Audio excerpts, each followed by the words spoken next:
जय जनमुक्ति। म टोप अस्लामी राष्ट्रिय जनमुक्ति पार्टीको चाहिँ उपमहासचिव एवं जनमुक्ति एकाडेमी प्रमुख कार्यक्रममा सबैलाई स्वागत गर्दछु। कोरोना भाइरस कोभिड-19 को असर, समाधान तथा देशको समसामयिक परिस्थिति बारे आज मिति 2077 भदौ 15 गते अर्थात् 31 अगस्त 2020 मा हामीले यति बेला मन्थन कार्यक्रम भर्चुअल कार्यक्रममा सहभागी भइरहेका छौँ। सहभागी आदरणीय नेतागण, कार्यकर्ता मित्रहरू, शुभचिन्तक र जिज्ञासु महानुभावज्यूहरू, यति बेला देशले असाधारण सङ्कटको सामना गरिरहेको अवस्था छ। यसको सामना गर्नका लागि विश्वभरका देशहरू आफ्नो सामर्थ्य लगाइरहेका छन्। हाम्रो देश नेपाललाई पनि वर्तमान समस्याले नराम्ररी गाँजेको अवस्था छ।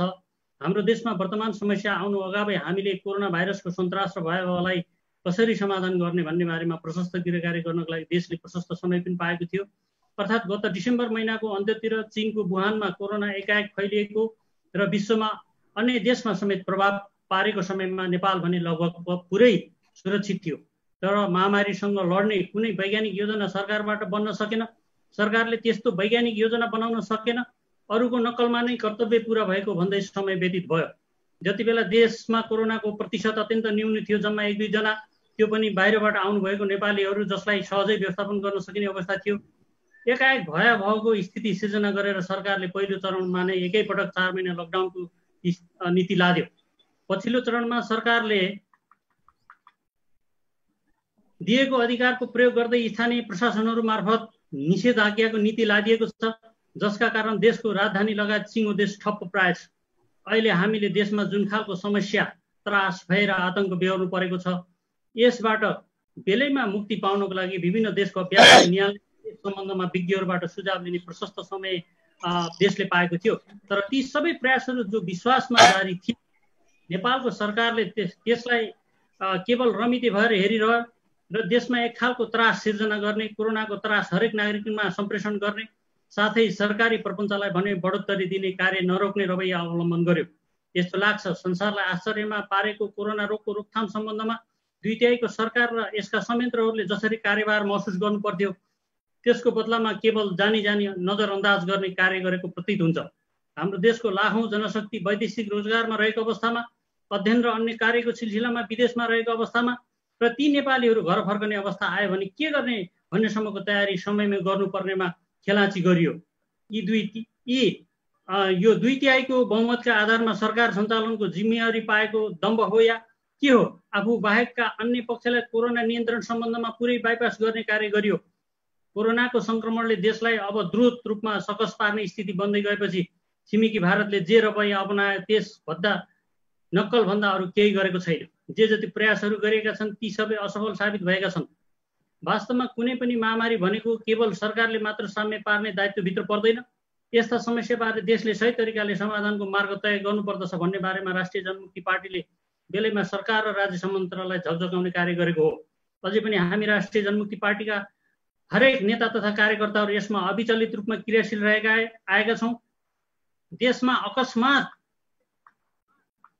आइपर्ने महामारीसँग लड्न सर्वपक्षीय संयन्त्र बनाएर देशभरका हरेक जनतालाई जिम्मेवार बनाउँदै देशलाई सहज ढङ्गबाट अगाडि बढाउन सकिन्छ भन्ने बारेमा राष्ट्रिय जनमुक्ति पार्टीले सरकारको उच्च तहदेखि स्थानीय तहसम्म झकझकाउने कार्य गर्दै आएको छ। तर पनि विश्वमा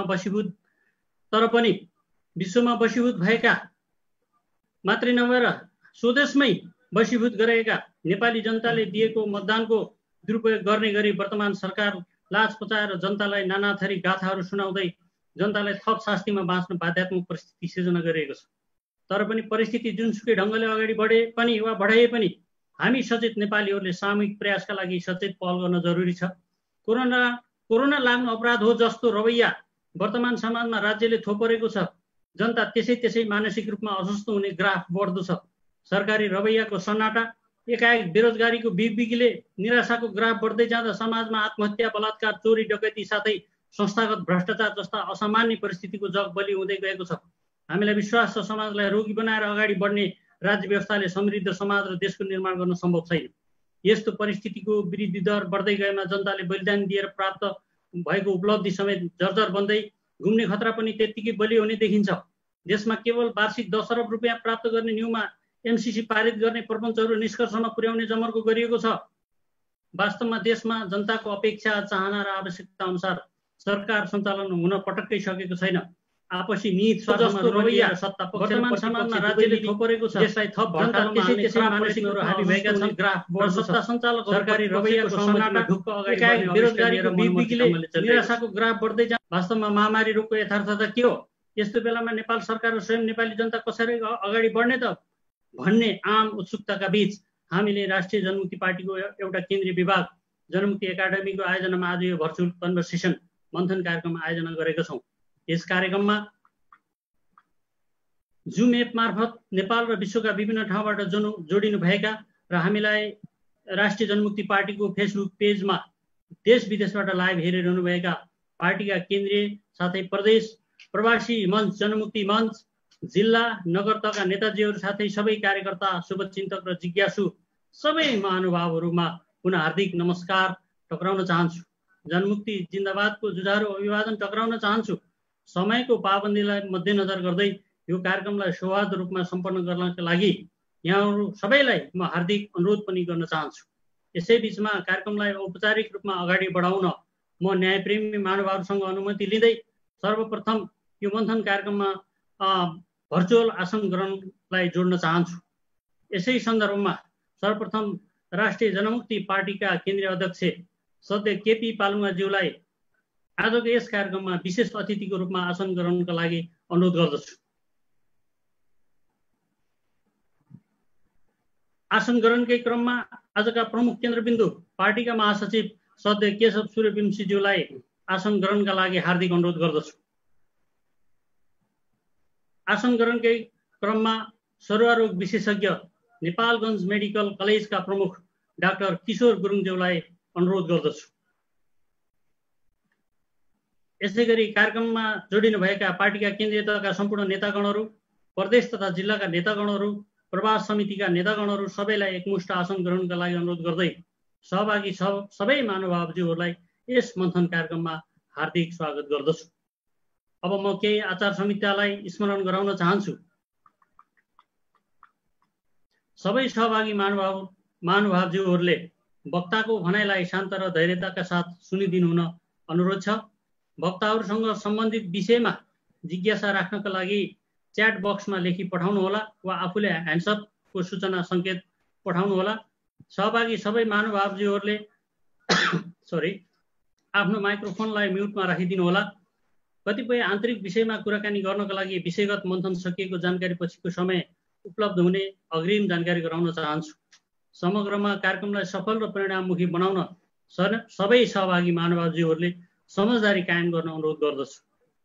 अब कार्यक्रमलाई अगाडि बढाउने क्रममा सरुवा रोग विशेषज्ञ नेपालगञ्ज मेडिकलका प्रमुख डाक्टर किशोर गुरुङज्यूलाई आफ्नो मन्थन राखिदिनु हुन अनुरोध गर्दछु। पहिलो चरणमा उहाँलाई 10 मिनटको समय प्रदान गरिएको छ। धन्यवाद। डाक्टर किशोर गुरुङज्यू।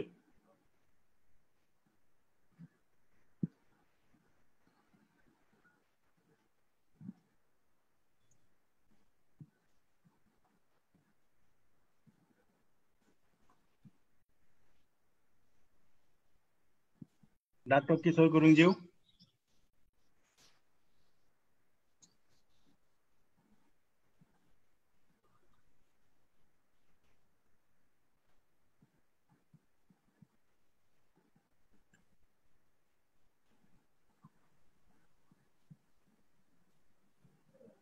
डाक्टर किशोर गुरुङज्यू, यहाँले आफ्नो भनाइ अगाडि बढाउनको लागि म अनुरोध गर्न चाहन्छु।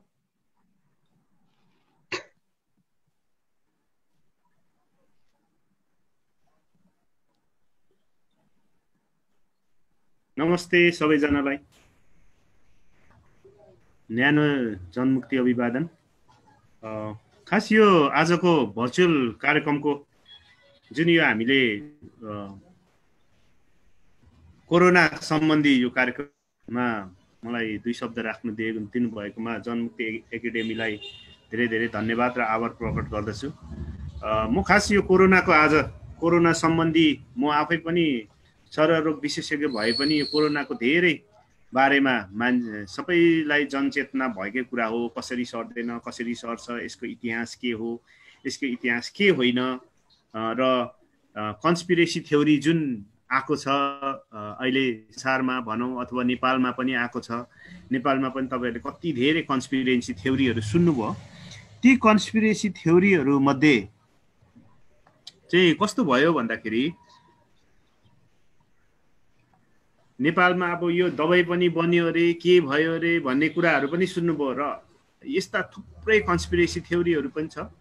तर पनि म चाहिँ मेरो यो आजको अब समय पनि थोरै भएकोले यो 5वटा पोइन्टहरूलाई म अलिक बढी व्याख्या गर्न चाहन्छु। आज मैले यो खास यो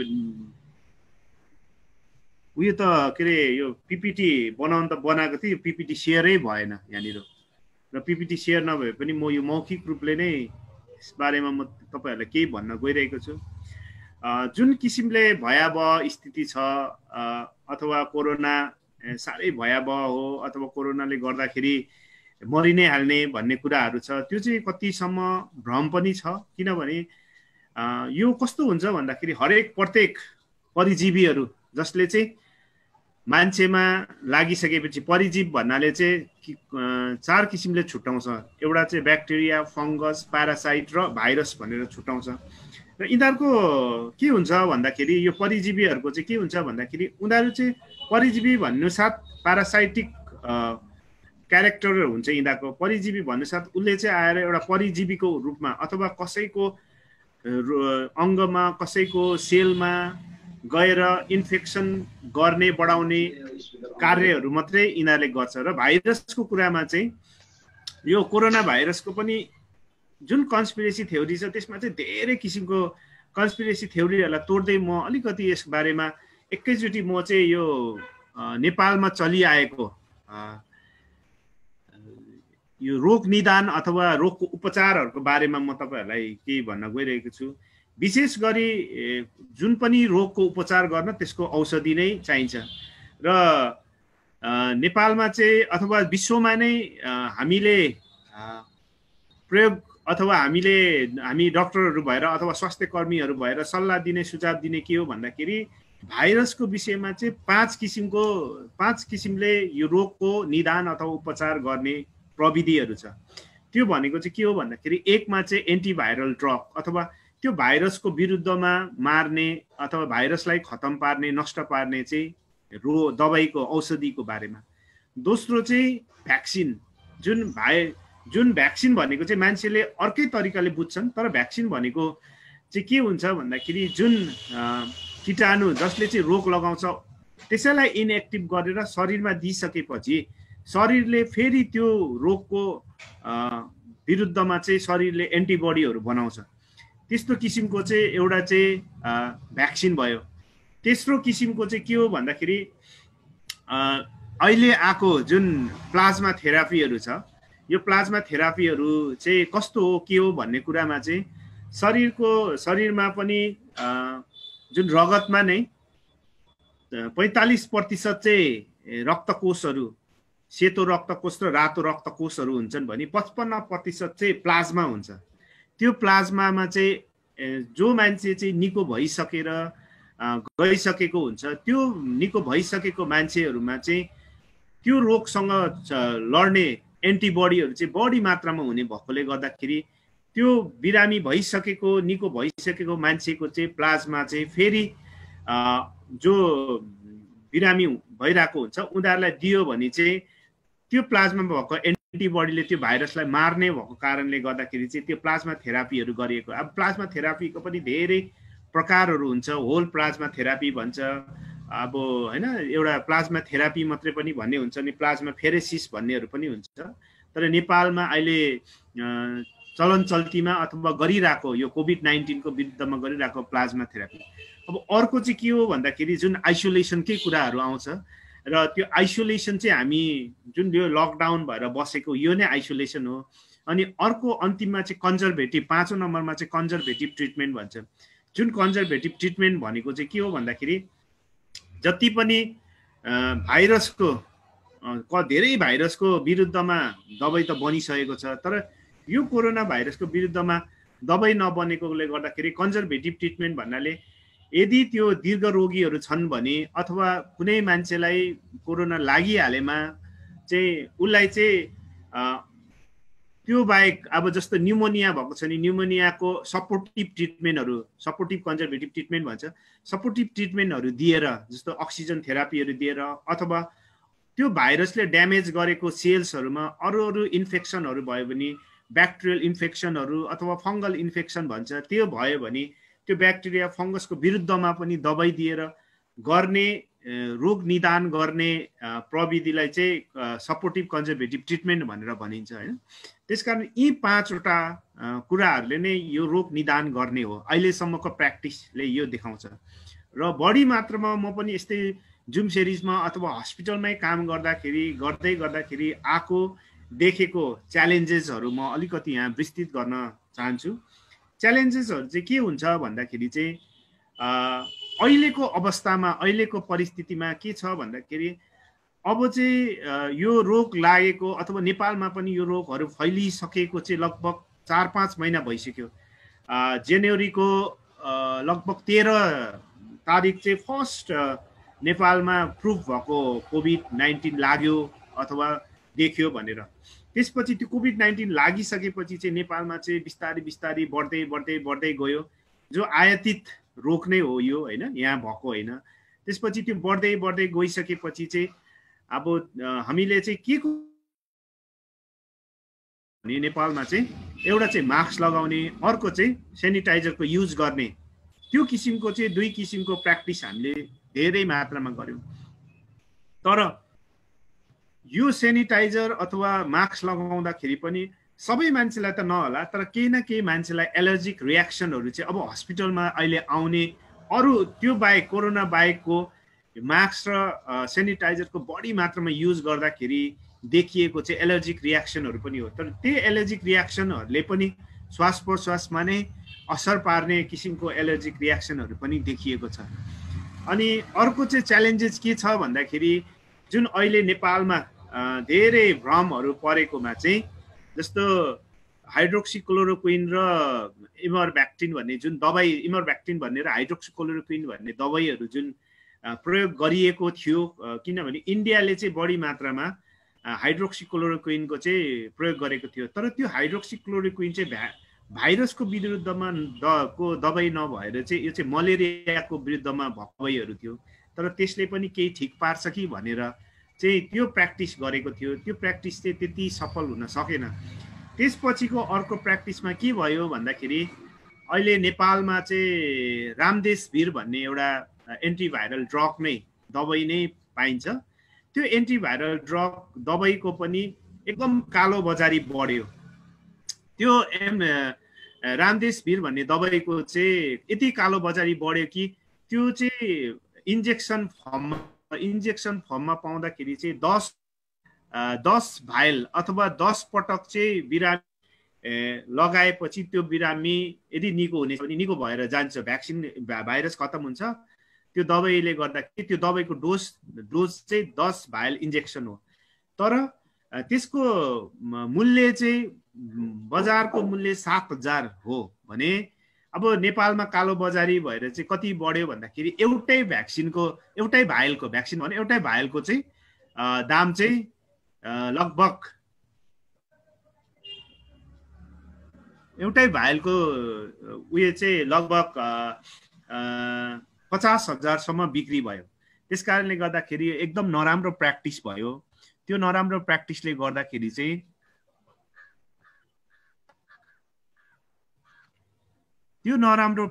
गर्दाखेरि चाहिँ नेपालमा कालो बजारी बढेको कारणले गर्दाखेरि चाहिँ हामीले चाहिँ यसलाई चाहिँ यो गर्नु हुँदैन, यो गर्यो भने चाहिँ यसले चाहिँ भयावह स्थिति आउँछ।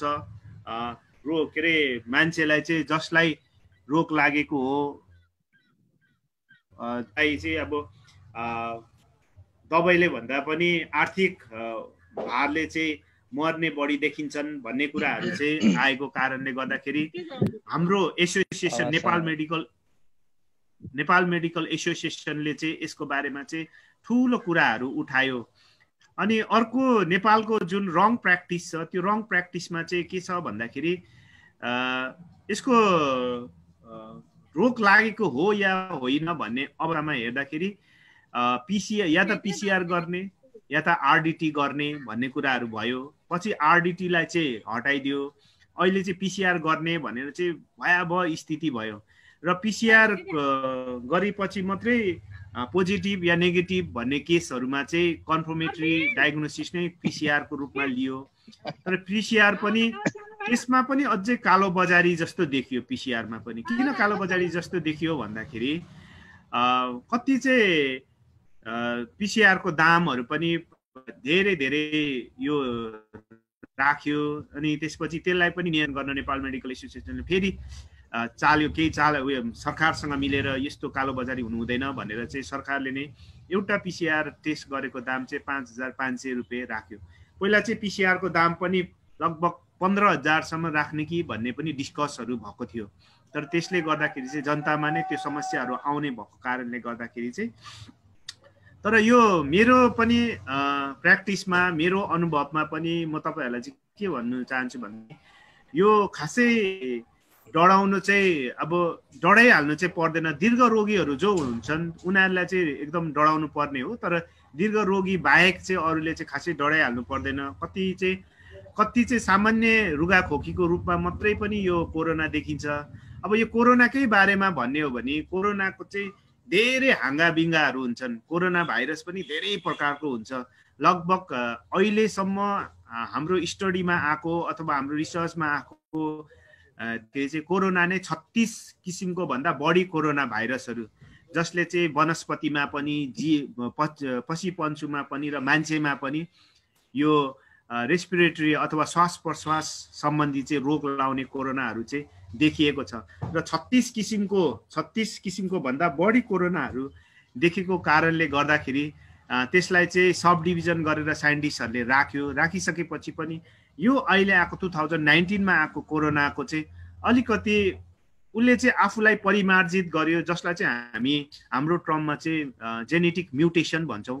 त्यो जेनेटिक म्युटेसन अथवा त्यो भाइरसले नै परिमार्जित गरेर आइसकेपछि यसले चाहिँ भयावह रूपमा रोगहरू लगाउँदै, अब मान्छेको कति कन्स्पिरेन्सी थ्योरी के पनि छ भन्दाखेरि यो कोरोना भाइरस भनेको हावा हो, भएको पनि छैन भनेर भन्छ। तर हाम्रै गाउँ सहर बजारमा पनि हामीले हेर्ने भने त्यही भाइरसको इफेक्टले नै, त्यही भाइरसको पोजिटिभ पनि देखेको छ रिपोर्टमा पनि, र त्यही भाइरसको इफेक्टले गर्दा मान्छेहरू पनि मरि त रहेको छन् नि, होइन। त्यस कारणले गर्दाखेरि यसलाई चाहिँ अलिकति अब हामीले अन्तिम भन्नु नै पर्दाखेरि चाहिँ अलिकति सामाजिक दूरी नै कायम गरेर अथवा जति पनि नर्म्सहरू दिएको छ, साबुनले हात पानी धोएर अथवा सेनिटाइजरहरू युज गरेर नै कोरोना यो सामान्य तरिकाले पनि कोरोनाबाट चाहिँ बच्न सकिन्छ। तर यसलाई देखिहाल्दाखेरि चाहिँ कोरोनाको बारेमा सुनिहाल्दाखेरि चाहिँ एकदम भयावह रूपले चाहिँ डराउनु पर्छ भन्ने चाहिँ तपाईँहरूले मानसिक रूपमा नराख्नुहोस्, मानसिक रूपबाट त्योबाट हटाइदिनुहोस्। र नेपालको अझ कन्डिसनमा त हाम्रो अगाडि तोप सरले भन्नुभएको जस्तै नेपालको राज्य संयन्त्रले गर्दाखेरि पनि यो भयावह स्थिति आएको हो। किन हो भन्दाखेरि हामीले पनि के गरेको थियौँ भन्दाखेरि नेपालगञ्जमा लगभग वैशाखतिर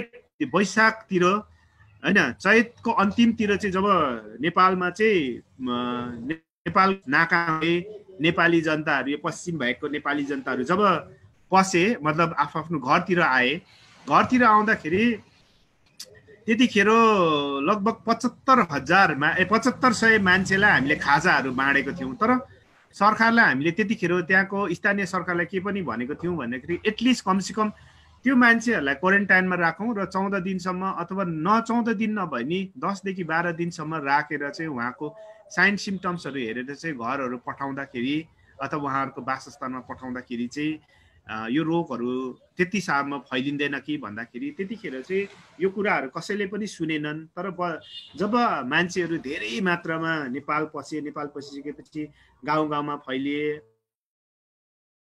अब यो रोग चाहिँ नेपालको अस्ति लगभग असारसम्ममा हेर्ने हो भने 75 जिल्लामा थियो। तर अहिलेको कन्डिसनमा हेर्ने भने त लगभग नेपालको सबै जिल्लाहरूमा यो कोरोनाहरू फैलिसकेका छन्। तैपनि यो कोरोनादेखि त्यति साह्रो डराउनु पर्छ भन्ने चाहिँ म मान्दिनँ र तपाईँहरूले पनि त्यो मानसिक रूपमा त्यसरी त्रास भएर नजानुहोस्। र अर्को कुरा चाहिँ के हो भन्दाखेरि नेपालमा चाहिँ लगभग हाम्रो रिसर्च जुन हाम्रो डाटा अनुसार चाहिँ जेठको र असारको पहिलो हप्तामा निक्लेको डाटामा चाहिँ लगभग 37 जना मान्छे कोरोनाले मर्दाखेरि 1600 मान्छे चाहिँ आत्महत्या गरेर मरेको डाटा पनि छ। र त्यो डाटा बढ्दै बढ्दै बढ्दै गएर यो लगभग अहिलेको 5 महिनाभित्रको जुन कोरोनाको संक्रमण भइसकेपछि 5 महिनाभित्रको डाटा अनुसार हेर्ने हो भने लगभग 5000 मान्छेले आत्महत्या गरेर मरेको स्थितिहरू छन्। र त्यो सरदर रूपमा हामीले हिसाब गरेर हेर्यो भने प्रत्येक दिन 23 जना मान्छे चाहिँ आत्महत्या गरेर, अब हामीले चाहिँ सुसाइड कमिटेड भन्छौँ, आत्महत्या गरेर मरेका डाटाहरू छन्। त्यस कारणले गर्दाखेरि यहाँनिर चाहिँ कस्तो पनि देखिएको छ भन्दाखेरि मान्छेहरूमा बढी त्रास भएर चाहिँ अथवा मान्छेहरूमा आइसोलेटेड भएर बस्नु पर्दाखेरिको मानसिक अवस्थाले गर्दाखेरि पनि उहाँहरू विक्षिप्त हुनुभएको कारणले गर्दाखेरि यसलाई अब कसरी चाहिँ जाने भन्ने कुरामा पनि हामी हाम्रो डक्टर एसोसिएसनमा धेरै कुराहरू आएको छन् र हामीले पहल गर्ने हो। पहल गरेर हामीले पनि सल्लाह सुझाव सरकारलाई नै दिने हो। र अर्को एकदम मलाई भन्नै मन परेको कुरा र हाम्रो अहिले हाम्रो डक्टर एसोसिएसनमा हाम्रो फेरि हाम्रो डक्टरहरूको पनि थुप्रै एसोसिएसन हुन्छ। ती एसोसिएसन मध्ये हाम्रो एसोसिएसन चाहिँ Nepalese association of clinical microbiologist भन्छ। एनएचसिएम को एसोसिएसनमा आएको कुराहरू चाहिँ के छ भन्दाखेरि जुन हामीले मास्क लगाउँछौँ, मास्क लगाउँदाखेरि लेडिज केटाहरूलाई त म जेन्ट्सहरूलाई त्यति त्यो जेन्ट्सहरूलाई भन्दा पनि लेडिजहरूलाई चाहिँ मेरो के आग्रह छ भन्दाखेरि तपाईँहरूले मास्क लगाउँदाखेरि मास्कसँगै तपाईँहरूको चाहिँ प्र्याक्टिस हामीले क्लिनिक हस्पिटलमा देखेको प्र्याक्टिस च्यालेन्जेसहरू के छ भन्दाखेरि मास्कसँगै तपाईँहरूले लेडिजहरूले चाहिँ लिपस्टिक बढी मात्रामा लाउने, अनि त्यो लिपस्टिक लाउने कन्डिसनमा चाहिँ के हुन्छ भन्दाखेरि यिनीहरूको इन्ग्रिडियन्ट्समा चाहिँ एउटा सिलिका भन्ने पनि हुन्छ। यदि त्यो सिलिका लिपस्टिक लगाएपछि त्यो सिलिका चाहिँ श्वास प्रश्वासमा गइराख्यो भने त्यो सिलिका मिलिमोल्स अथवा सिलिकाहरू थुप्रिँदै गएर अबको 1.5 देखि 2 वर्षमा चाहिँ हामीले के एक्सपेक्टेसन गरेको छौँ, हाम्रो एजम्सन गरेको छौँ भन्दाखेरि नेपालमा अथवा जहाँ पनि छन् जसले चाहिँ मास्क विथ लिपस्टिक लाउँछन् उनीहरूलाई चाहिँ एजम्सन के गरेको छौँ भन्दाखेरि हाम्रो नेपालमै पनि यो प्र्याक्टिस छ। हाम्रो नेपालमा पनि हामीले एजम्सन गरेको चाहिँ अब कोरोना पछि चाहिँ 1.5 देखि 2 वर्षमा चाहिँ हामीले चाहिँ नेपालमा चाहिँ सिलिकोसिस भन्ने रोग चाहिँ बढी मात्रामा फैलिने हो कि यो पोस्ट पेन्डेमिक इफेक्ट भन्छ यसलाई, पोस्ट पेन्डेमिक इफेक्टमा सिलिकोसिस भन्ने रोग लाग्ने हो कि भनेर पनि हामीलाई चाहिँ चिन्ताको विषय छ। त्यो बाहेकको चिन्ताको विषयहरू त धेरै नै छन् हैन। अब यहाँनिर धेरै कुराहरू गर्न पनि सकिँदैन, भ्याइँदैन पनि होला। र यति भन्दै तपाईहरूलाई फेरि कोरोना सम्बन्धी नै केही सोध्न छ, कोभिड-19 सम्बन्धी केही सोध्न छ भने तोप सरले भने जस्तो हाम्रो च्याट बक्समा गएर सोधिदिनु होला। र यति भन्दै मेरो सानो भनाइ यही राख्न चाहन्छु। हस्त तोप सर, तपाईँले अब यो स्टेज लिनु होला।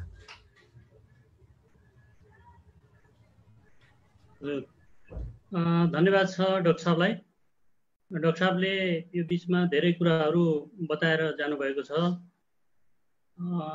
र कतिपय अब जानकारीहरू हामीलाई फेरि रिमाइन्ड हुने एउटा सौभाग्य पनि प्राप्त भयो। यसबीचमा हाम्रो सहभागीज्यूहरूबाट एउटा चाहिँ जिज्ञासा आएको छ। त्यो जिज्ञासालाई म यहीँ एड गर्न चाहन्छु। खास गरी यो पिसिआर टेस्टको जुन कुरा छ, त्यो पिसिआर टेस्ट चाहिँ महँगाईको हिसाबले चाहिँ अलि धान्न नसकिने खालको चाहिँ देखियो। त्यस कारणले यसलाई चाहिँ यो किन महँगो भयो भन्ने कुराहरू छ। अनि हाम्रो इजरायलबाट चाहिँ माया घलेज्यूको प्रश्न छ, मेडिकल हस्पिटल सुपरमार्केटमा चाहिँ जाने गर्छु भन्नुभएको छ उहाँले। अनि उहाँले मास्क चाहिँ प्रयोग गर्नुहुन्छ। यसको चाहिँ के भन्दा अब के अरे मास्क प्रयोग गरिरहँदा त्यहाँ चाहिँ अब दिनदिनै अब बिरामीहरू बढ्ने क्रम पनि जारी छ। यस्तो बेलामा कसरी चाहिँ म सुरक्षित हुन सक्छु भन्ने कुराहरू राख्नु भएको छ। यो दुईटा कुरालाई सम्बोधन गरिदिनुहुन्छ। यो पिसिआरको कुरामा चाहिँ के छ भन्दाखेरि यो पिसिआरको चाहिँ मेन यो एउटा मेसिन हो हैन।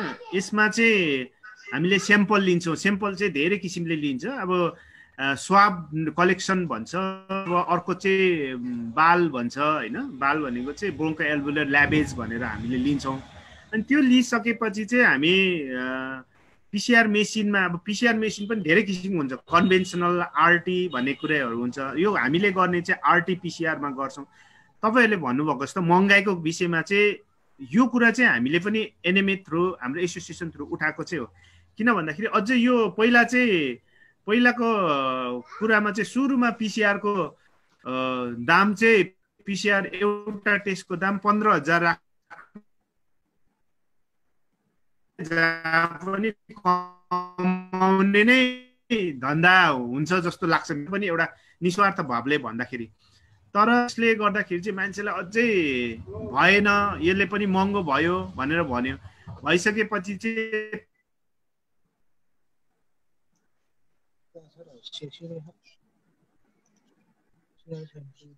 सुनिएन डाक्टर साहब, के भयो? सुनिएन? डाक्टर साहबको आवाज हरायो।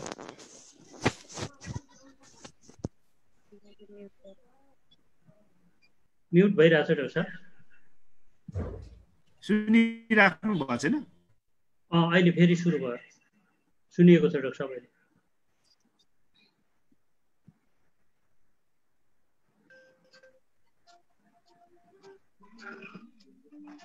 सुन्नुभयो होला? बोल्नुहोस् त डाक्टर साहब। यो पिसिआरको कुरामा चाहिँ के छ भन्दाखेरि सुरुमा पिसिआर आउँदा यसको चाहिँ दुईवटा एकदम मूलभूत रूपले हामीले मैले बुझाउनु खोज्दा चाहिँ के हुन्छ भन्दाखेरि दुईवटा हुन्छ। एउटा चाहिँ मेसिन, सुरुमा मेसिन खरिद गर्नु पर्यो, त्यो पनि महँगो नै हुन्छ। अर्को कुरा चाहिँ रिएजेन्ट भन्छ। जस्तो रिएजेन्ट भन्नाले चाहिँ के हुन्छ भन्दाखेरि मैले अथवा तपाईँले हामीले स्वाब कलेक्सन गऱ्यौँ, सेम्पल कलेक्सन गऱ्यौँ, खकार अथवा स्वाब नेजोफेरिन्जियल स्वाब कलेक्सन गरिसकेपछि त्यसलाई त्यो भाइरस छ कि छैन भनेर डिटेक्ट गर्न चाहिँ त्यो जिन, त्यहाँ पनि ट्यागिङ जिन भन्छ, त्यसलाई चाहिँ त्यो नेपालमा बनिँदैन, बाहिरबाट ल्याउने हो, या त चाइना या त इन्डियाबाट ल्याउने। र त्यो चाहिँ एकदमै महँगो नै हुन्छ। तर अर्को कुरा चाहिँ के हो भन्दाखेरि यदि यो रिएजेन्ट सुरुमा सरकारले प्रत्येक ठाउँमा पिसिआर मेसिन इन्स्टल गरेर, जस्तो नेपालगञ्ज मेडिकल कलेजलाई कोभिड लेभल, फेरि अहिले चाहिँ के छ भन्दाखेरि हाम्रो कोभिड लेभल 1, 2, 3 भनेर चाहिँ हस्पिटलहरूलाई पनि नेपाल सरकारले चाहिँ छुट्याइदिएको छ। उनीहरूको अब आधारभूत के भन्छ, बेसिक निड्स चाहिँ के हो भनेर चाहिँ भइसकेपछि त्यसलाई चाहिँ लेभल 1, 2, 3 भनेर हस्पिटल भनेर छुट्याएको छ। हाम्रो नेपालगञ्ज मेडिकल कलेजलाई कोभिड लेभल 3 भनेर, जस्तो शुक्रराज ट्रपिकल हस्पिटललाई सुरुमा छुट्यायो, बिबिकेएचएसलाई छुट्यायो, त्यसपछि अहिले नेपालगञ्ज मेडिकल कलेजलाई कोभिड लेभल 3 भनेर छुट्याइसकेपछि चाहिँ अनि त्यही पनि के भयो भन्दाखेरि सरकारले चाहिँ जति मात्रामा पूर्वाधार खडा गरिदिनु पर्ने हो गर्दैन। तर बिस्तारै प्र्याक्टिस त आयो, गरिदिएको छैन। लेभल 3 हस्पिटल नेपालगञ्जलाई दिएको 4 महिना अगाडि, तर पिसिआर टेस्ट अबको अर्को हप्तादेखि मात्रै हुन्छ हाम्रै हस्पिटलमा पनि। र नेपालगञ्जमा जति पनि कोभिड पिसिआर टेस्ट छ त्यो बाहिर भेरी अञ्चल अस्पतालमा चाहिँ हुन्छ। त्यस कारणले गर्दाखेरि यदि सरकारले नै हामी र रिएजेन्टहरू पनि हामी नै प्रोभाइड गर्छौँ भन्यो भने त र स्वास्थ्य कर्मीहरूलाई दिने जति पनि सुरक्षा भत्ता तलबहरूका कुराहरू एक पाटो भए भने, सरकारले दिने मेसिन र रिएजेन्ट दिन सक्यो भने त खासमा त यो पिसिआर लाग्छ भने फ्री नै पिसिआर टेस्ट हुनुपर्ने हो जस्तो लाग्छ। तर अब हाम्रै हस्पिटलको कन्डिसनमा के छ भन्दाखेरि म्यानेजमेन्टले यो पिसिआर किनेर लिएको हो भन्छ, अनि त्यसपछि यसको रिएजेन्ट पाउँदैन। अब रिएजेन्टको प्रत्येक रिएजेन्टको चाहिँ हामीले पनि हिसाब बुझाउनु पर्ने हुन्छ। त्यो हिसाब बुझाउँदाखेरि चाहिँ त्यो कारणले गर्दाखेरि चाहिँ सरकारले 5,500 जुन राय दिएको छ त्यही बेसिसमा नै हामीले गर्छ। तर मेरो पनि हेराइले चाहिँ हिसाबले चाहिँ बुझ्ने हो भने महँगाई चाहिँ महँगाई नै हो। यदि सरकारले यसलाई रिएजेन्ट हामी मेसिन र रिएजेन्ट हामी उपलब्ध गराइदिन्छौँ भन्यो भने त लगभग अझ यसको दामहरू त फ्रीमै पनि हुन्छ भन्ने चाहिँ मलाई लाग्छ। तर यो सरकारको नीति नै खास त्यति स्ट्रङली गएको जस्तो चाहिँ लाग्दैन होइन, जति जानुपर्ने हो। तर अब हेरौँ, अब भोलिको दिनमा सबैले माग गरेमा PCR पनि फ्रीमा हुन्छ कि भन्ने चाहिँ मेरो पनि सोचाइ हो। अब हेर्दै जाउँ के हुन्छ, त्यो त अब मैले पनि यसै त भन्न सक्दिनँ। तर यो मेसिन र रिएजेन्ट नै महँगो भएको कारणले गर्दाखेरि यो टेस्ट महँगो चाहिँ भएको हो। ल ठिकै छ अध्यक्ष साहब। यसै बिचमा चाहिँ अब अर्को जिज्ञासालाई पनि म थप दिन चाहन्छु। यहाँ चाहिँ कतिपय चाहिँ औषधिहरू अब दिने काम गरिएको छ, त्यो औषधिहरूको अथेन्टिसिटी के हो भन्ने कुराहरू छन् होइन। भन्नाले जुन आयुर्वेदिक औषधिका कुराहरू पनि छन्। हजुर। अनि मास्कहरू जो लगाइन्छ या वितरण गरिएको छ या बजारमा पाइन्छ, त्यो मास्कहरू चाहिँ कति क्वालिटीको छ भन्ने जिज्ञासाहरू पनि यहाँ सहभागी महानुभावहरूले राख्नु भएको छ। यसलाई पनि थोरै सम्बोधन गरिदिनुपर्छ होला डाक्टर।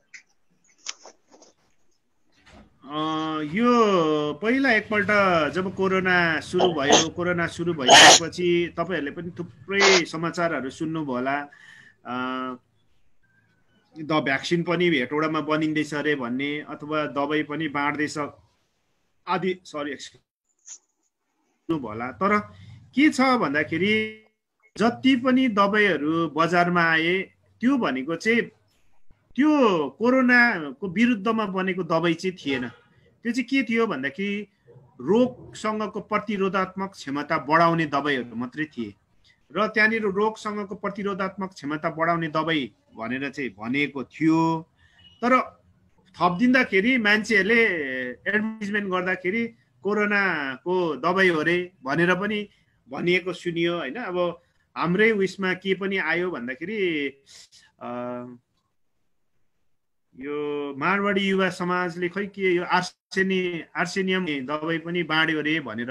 अब यो सबै दबाईहरू चाहिँ कोरोनाको विरुद्धमा बनेको दबाई चाहिँ होइन र सबै रोगसँग प्रतिरोधात्मक क्षमता बढाउने दबाई मात्रै हो, एउटा कुरा। अर्को कुरा चाहिँ जुन अहिलेको प्र्याक्टिसमा नेपालमा आएको त्यो रामदेशभिर भन्ने दबाई छ, त्यो एन्टिभाइरल ड्रग पनि कोरोनाकै विरुद्धमा बनेको दबाई चाहिँ होइन। योभन्दा अगाडि इबोला भन्ने भाइरसको विरुद्धमा बनेको दबाई हो।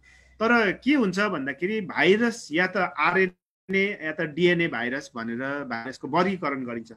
र यो कोरोना भाइरस, इबोला भाइरस पनि आरएनए क्लासिफिकेसनको भाइरस भएकोले गर्दाखेरि इबोलामा चलाएको रामदेशभिर चाहिँ ठिक हुन्छ कि भनेर प्र्याक्टिस गर्दाखेरि केही हदमा ठिक भएकोले गर्दाखेरि चाहिँ अहिलेको अवस्थामा चाहिँ रामदेशभिर नै युज गरौँ न भनेर। अब ऑथेन्टिक भन्ने कुरा चाहिँ फेरि पछिको पाटो हो। तर अहिले चाहिँ त्यो प्र्याक्टिस गरेको मात्रै हो। र कोरोनाकै विरुद्धमा बनेको दबाई पनि होइन रामदेशभिर, इबोलाको विरुद्धमा बनेको भएकोले गर्दाखेरि त्यही पनि केही मात्रामा ठिक भएकोले गर्दाखेरि यो प्र्याक्टिस गरेको मात्रै हो। र अर्को कुरा चाहिँ अब मास्कको कुरामा चाहिँ के छ भन्दाखेरि मास्कमा पनि धेरै कालोबजारीहरू भए होइन। र मास्क पनि धेरै किसिमको भए। अझ हुँदा हुँदा N95 भन्ने मास्क भए। तर के हुन्छ भन्दाखेरि हामीले बुझ्नुपर्ने चाहिँ कुरा के हो भन्दा हामीले यसरी बोल्दा हाछिउ गर्दाखेरि चाहिँ लगभग 2 फिटसम्म चाहिँ हाम्रो एयर ड्रपलेट्स भन्छ, यो चाहिँ हावामा उडेर जान्छ, थुकहरू खकारहरू त्यो कणहरूमा हुन्छ। र भाइरस पनि त्यो कणहरूमा चाहिँ फैलिने कारणले गर्दाखेरि चाहिँ एउटा त्यसको रोकथामको लागि मास्कहरू प्रयोग गरेको हो।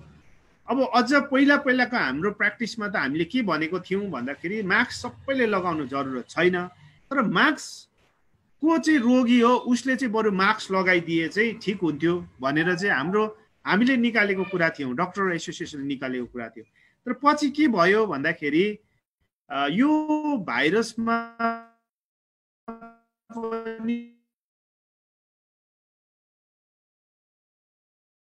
मलाई भाइरसको सँग देखाएन भनी त्यसलाई चाहिँ असिम्प्टोमेटिक क्यारियर भन्छ।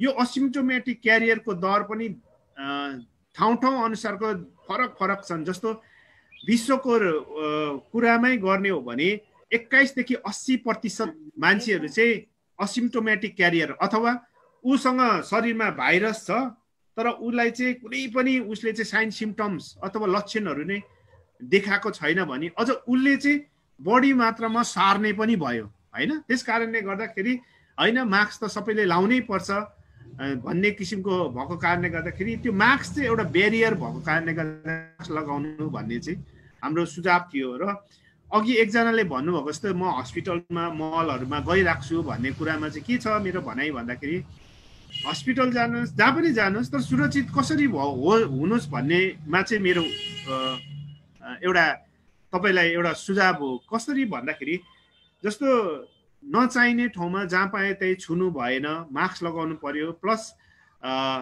सबैसँग अब जस्तो अङ्कमा हाम्रो नेपालीको अझ के हुन्छ भन्दाखेरि नजिकको क्लोज रिलेसनमा अङ्कमाल गरेर बोल्ने साथी छ के छ हाई हेलो पुरा अलिक बढी मात्रामा मिजासिलो हुने नेपालीको प्रविधि छ। तर त्यो चाहिँ त्यसले गर्दाखेरि ट्रान्समिसन बढी हुने भएको कारणले गर्दाखेरि अलिकति बेरियरको रूपमा चाहिँ तपाईँहरूले बरु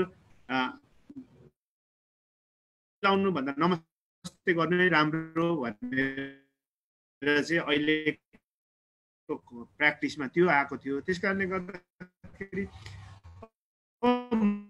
मास्कको बारेमा चाहिँ भन्ने हो भने अर्को चाहिँ के छ भन्दाखेरि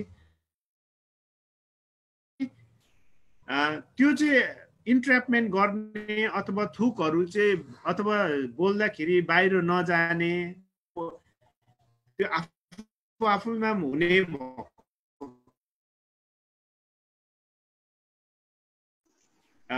त्यसरी मलमै गए पनि हस्पिटलमा गए दबाई चाहिँ राम्रो सुन्ने छैन।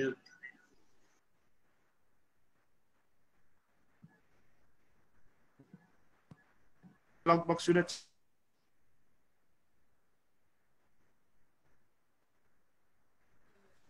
सर आएन है आएन। डाक्टर साहब राम्रो सुनिरहेको छैन। ठिक छ अगाडि बढ्नुहोस् डाक्टर साहब, अब टुङ्गाउनुहोस्। ठिक छ अगाडि बढ्नु।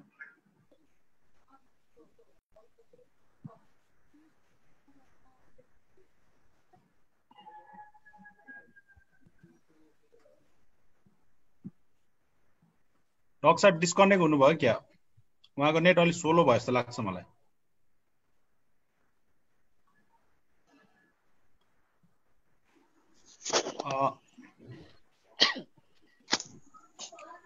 डाक्टर साहब थोरै उहाँको एउटा चाहिँ रेफरेन्स लिएर केही गर्दै गर्नु, उहाँ फेरि जोड्नुहुन्छ अनि म फेरि गर्छु, हजुरलाई जानकारी गराउँछु। अब अगाडि बढ्नुहोस् डाक्टर साहब। ठिक छ। अब डाक्टर साहबले यति बिचमा केही कुराहरू यहाँ बिचमा चाहिँ राखेर गइसक्नु भएको छ। हामीलाई यो बिचमा आएका जिज्ञासाहरू पनि मैले यहाँबाट सकेसम्म समेट्ने कोसिस गरिरहेको छु। यो बिचमा चाहिँ अब हामीले धेरै कुराहरू यहाँ प्राप्त गरेका छौँ। खास गरेर अझै एउटा कुरा चाहिँ के छ, डाक्टर साहबले यति बेला हामीलाई सुन्नु भएको छैन होला जहाँसम्म, साथीहरूले पनि यसलाई चाहिँ यहाँ सहभागी मित्रहरू सबैले मैले यो जुन कुरा राख्दैछु यसलाई यहाँहरूले पनि पोइन्ट आउट गर्नु होला। यो मरेपछि चाहिँ पोजिटिभ भन्ने कुराहरू आएको छ। अब यस्तो बेलामा मृत्युको चाहिँ कारण के हो भन्ने बारेमा चाहिँ पोस्टमार्टमहरू चाहिँ भएको देखिँदैन। अनि कोरोनाबाट मृत्यु भएमा लास्टबाट सङ्क्रमित हुने सम्भावना कति छ भन्ने कुराहरू पनि छ। यो पछि पनि हामीले डाक्टर साहबसँग अवश्य यो जिज्ञासा चाहिँ राख्नेछौँ। र खास गरेर अब हामीले चाहिँ यसो सरसर्ती बाहिरबाट हेर्दाखेरि यो जुन हामीलाई भन्दाखेरि डब्लुएचओले भन्दा अब स्वाबबाट सर्ने अर्थात् खकारबाट सर्ने भन्ने कुराहरू चाहिँ पढाइराखेको छ। तर फेरि चाहिँ मरेको लासबाट पनि सर्ने कुराहरू चाहिँ पनि अब हामीले सुनिरहेका छौँ। त्यसअनुसार चाहिँ अब जो कोरोनाबाट दिवंगत हुनुभयो उहाँहरूको चाहिँ अब लासलाई छुन नपाउने यस्ता कुराहरू पनि छन्। र यो बिचमा चाहिँ अब हामीले अर्को कुरा पनि यहाँ पोइन्ट आउट पर्ने कुराहरू छ। पिसिआरको चाहिँ जुन छ अब यो नट फर मेडिकल युज भन्ने कुराहरू पनि छन् र यो पशुपन्छीमा प्रयोग गर्दा पोजिटिभ आएको भन्ने कुराहरू छ। तान्जानियातिरको कुराहरू साथीहरूले लेख्नु भएको छ। अहिले चाहिँ अब केही देशहरूले no mask no sanitiser no corona भनिरहेका पनि छन् होइन। यो बारेमा पनि डाक्टर साहबलाई अवश्य चाहिँ अब जिज्ञासा राखिनेछ। उहाँलाई चाहिँ हाम्रो होस्टले हेरिराख्नु होला। कति बेला उहाँले चाहिँ आफूलाई कनेक्ट गर्नुहुनेछ। र अब भने हामी अब कार्यक्रमको अर्को चरणमा प्रवेश गर्न चाहन्छौँ। र मैले अब यति बेला यहाँ सहभागी सबै हाम्रा मान्यजनहरूको सामु हाम्रा पार्टीका महासचिवज्यू एवं आजका लागि कार्यक्रमका प्रमुख व्यक्तित्व भन्नाले अब केन्द्र पार्टीका महासचिव श्रद्धेय केशव सूर्यवंशीज्यूलाई म आफ्नो चाहिँ यो मन्थन यहाँहरू बिचमा राखिदिनु हुन म हार्दिक अनुरोध गर्दछु।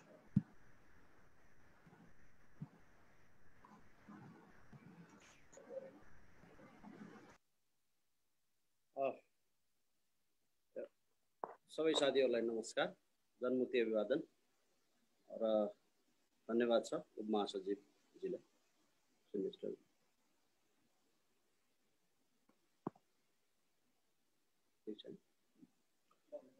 म सर्वप्रथम यो हाम्रो पार्टीको एउटा प्राज्ञिक निकाय जनमुक्ति एकाडेमीको तर्फबाट उसको पहलमा आज हामी एउटा चाहिँ भर्चुअल एउटा मन्थन कार्यक्रममा छौँ र हामी धन्यवाद भन्न चाहन्छौँ डाक्टर केशव गुरुङजीलाई, जसले अहिलेको यो महामारीको रूपमा चित्रित गरिएको कोरोना अथवा कोभिड-19 बारेमा चाहिँ धेरै कुराहरू चाहिँ यथार्थको धरातलको नजिक रहेर उहाँले हामीलाई चाहिँ साझा गरेर जानुभएको छ। अब यसमा हामी पार्टीको तर्फबाट केही कुराहरू अफिसियली भएका निर्णयहरू म जोड्न चाहन्छु सरसरी।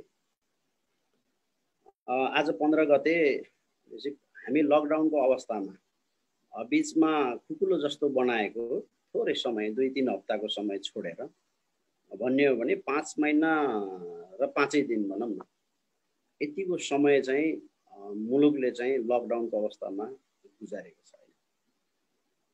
हिजोको दिनमा चाहिँ 1 दिन 2 दिन राजनीतिक आन्दोलन भएको बेलामा 1 दिन 2 दिन नेपाल बन्द हुने बेलामा अरबौं रुपियाँ देशलाई क्षति भयो, देश 10औं वर्षपछि परे भन्ने खालको रुवावासी हुने देशमा तपाईँ हामीलाई चाहिँ एउटा यो दिन पनि देख्नु पर्यो कि सरकार आफै प्रहरीहरू लगाएर तपाईँको के त भन्दाखेरि यो लकडाउन पालना गराउने अर्थात् बन्दाबन्दी चाहिँ सफल बनाउने चिजहरूमा लागि पर्यो। यसमा हाम्रो सुरुदेखिको एउटा दृष्टिकोण चाहिँ के थियो भने पार्टीको स्थायी समितिको बैठक चैत्र 4 र 5 गते बसेको थियो। त्यो बेलामा लकडाउनको कुरा आइसकेको थिएन। हामीले के भन्यो भने यो जुन विश्वव्यापी रूपमा जुन महामारीको रूपमा चाहिँ यो कोभिड-19 चाहिँ आइराखेको छ हैन, त्यो बेलामा त नेपालमा एकजना भेटिएको भन्ने थियो, ऊ पनि संजोग हो भन्ने थियो, चीनबाट आएको हैन, अर्को व्यक्ति भेटिएको पनि थिएन। त्यस्तो बेलामै पनि हामीले एउटा निर्णय चाहिँ के गरेका थियौँ सरकार समक्ष भने यो महामारी भनेको चाहिँ सामान्यतः सरकारले चाहिँ आफ्नो घोषणापत्रमा सरकार चलाउने पार्टीले घोषणापत्रमा घोषणा गरेको चिज पनि थिएन हैन, उसको काबु बाहिरको कुरा हो यो र हुनेछ भन्ने कुरा हामीले त्यो बेलामै राखेर चलायमान दलहरू, प्रतिपक्षी दलहरू, चलायमान दलहरू, सामाजिक संस्थाहरूलाई पनि समेटेर एउटा चाहिँ सर्वदलीय सर्वपक्षीय त्यस्तो प्रकृतिको चाहिँ संरचनाको बनाउनु पर्छ, चाहिँ एउटा संयन्त्र, विशेष संयन्त्र बनाउनु पर्छ र त्यो वडा तहसम्म, केन्द्रदेखि वडा तहसम्म बनाएर लडियो भने यो, किनभने यो मेडिकल्ली कुरा मात्रै होइन, यो हैन, यो चाहिँ औषधीय कुराले मात्रै हुने चिज वा अस्पतालले मात्रै थेक्ने चिज चाहिँ होइन, यो मनोवैज्ञानिक कुरा पनि हो र सामाजिक कुरा पनि हो हैन भन्ने कुराहरू चाहिँ हामीले त्यो बेलामा पनि प्रष्टताका साथ राखेको चिजहरू थियौँ र निरन्तर आजसम्म पनि हाम्रो त्यो कुरामा हामी कायम छौँ कि यो चिज चाहिँ जबसम्म सरकारले यो राज्यको लडाइँ हो भन्ने बुझ्छ नि, अथवा सत्ता पक्षको लडाइँ हो भन्ने बुझ्छ नि, यो कोरोना महामारी भनेको त गुरिल्ला युद्ध त होइन नि, यो भनेको चाहिँ तपाईँको चाहिँ कुनै सशस्त्र विद्रोह पनि होइन, राजनीतिक चाहिँ तपाईँको चाहिँ के गरे चाहिँ विखण्डनवादी आन्दोलन पनि होइन, त्यो के पनि होइन नि, यो त जनतासँग प्रत्यक्ष मन मस्तिष्कमा घाँसिएर आएको त्यो चिज जसलाई परास्त गर्नको लागि तपाईको चाहिँ के त भन्दाखेरि उसले सम्पूर्ण राज्यले सम्पूर्ण जनतालाई वा समाजमा चलायमान भएका विभिन्न चाहिँ तपाईको निकायहरू सङ्घ संस्थाहरूलाई दलहरूलाई पनि समेटेर बढ्नुपर्छ भन्ने कुरा थियो। तर अब हजुवाको घरमा हैन जब दोस्रो व्यक्तिमा कोरोना पुष्टि भयो अनि चाहिँ हजुवाको घरमा लकडाउन गरियो, त्यसपछिको दुःख व्यथा त्यो तपाईँ हामी सबैले देखिरहेको छौँ। त अहिले हाम्रो भनाइ चाहिँ के छ भन्दाखेरि अहिले पनि राज्यले यो राज्य विरुद्ध कोरोना विरुद्ध राज्य वा राज्य विरुद्धको कोरोना यो लडाइँ हो भनेर यदि जबसम्म बुझिरहन्छ देशले दुःख पाइरहन्छ, यसको मूल्य आगामी दिनमा हामीले चुकाउनु पर्दै जान्छ।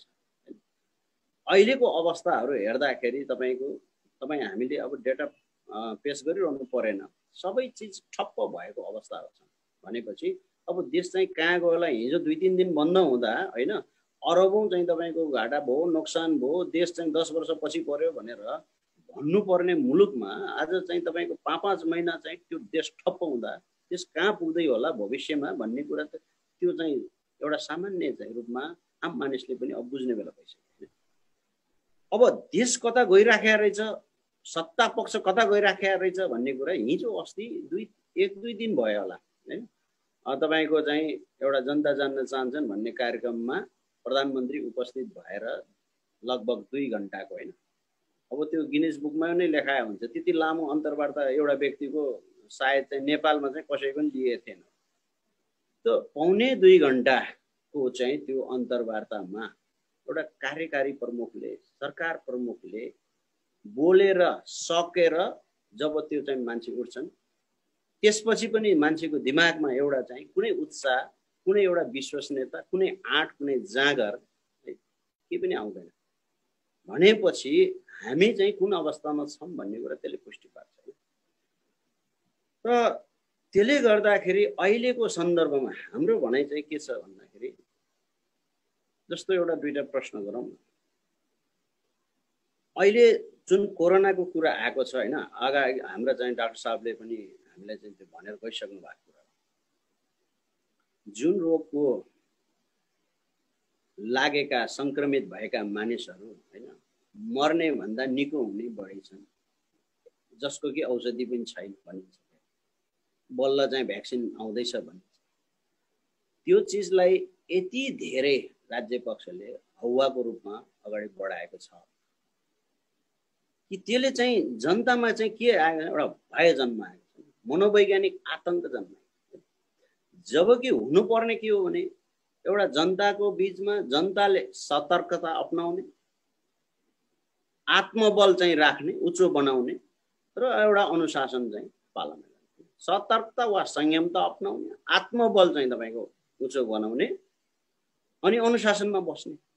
यो कुरा त सेनालाई पुलिसले ल्याएर तपाईको चाहिँ सडकमा जनतालाई धम्काएर वा चाहिँ घरभित्रै मान्छेलाई कैद गरेर प्राप्त गर्ने चिज त थिएन नि, होइन नि, हुन पनि सक्दैन। त्यसको चाहिँ दुष्परिणाम त भोगिराखेका छौँ नि अहिले। त त्यसो भएको हुँदा सामान्य एउटा सिम्पल कुरा छ कि लाखौं चाहिँ सरकारी शिक्षकहरू हुनुहुन्छ हैन, प्राइभेटका पनि शिक्षक हुनुहुन्छ, सबैभन्दा चेतनशील वर्ग भनिन्छ विद्यार्थीहरू हैन। फर्स्ट ह्यान्ड नलेज चाहिँ शिक्षकले कसलाई दिने भन्दाखेरि एउटा विद्यार्थीलाई दिन्छ नि त। विद्यार्थीले चाहिँ कसलाई दिन्छ भन्दा उसले आफ्नो परिवारका सदस्यलाई बाँड्छ। यति कुरा पनि सरकारले चाहिँ ध्यान दिन सकेन कि शिक्षकहरू मार्फत यो चिजहरू विद्यार्थीलाई बाँडौँ, विद्यार्थी मार्फत चाहिँ घरको अभिभावकहरूलाई बाँड्दा पनि धेरै चिजहरूमा यो चिजलाई हामीले परास्त गर्न सक्छौँ भन्ने कुरामा सोचेको देखिएन। लकडाउन भरि शिक्षकहरूलाई घर बस भनियो, विद्यार्थीलाई घर बस भनियो, सक्नेले अनलाइन सनलाइनमा पढ भनियो, सकियो। नेपालमा यति धेरै जातीय सामाजिक उत्तरदायित्व सहितका सामाजिक सङ्घ संस्थाहरू छन्, जातिगत सङ्घ संस्थाहरू छन्, धार्मिक सङ्घ संस्थाहरू छन्।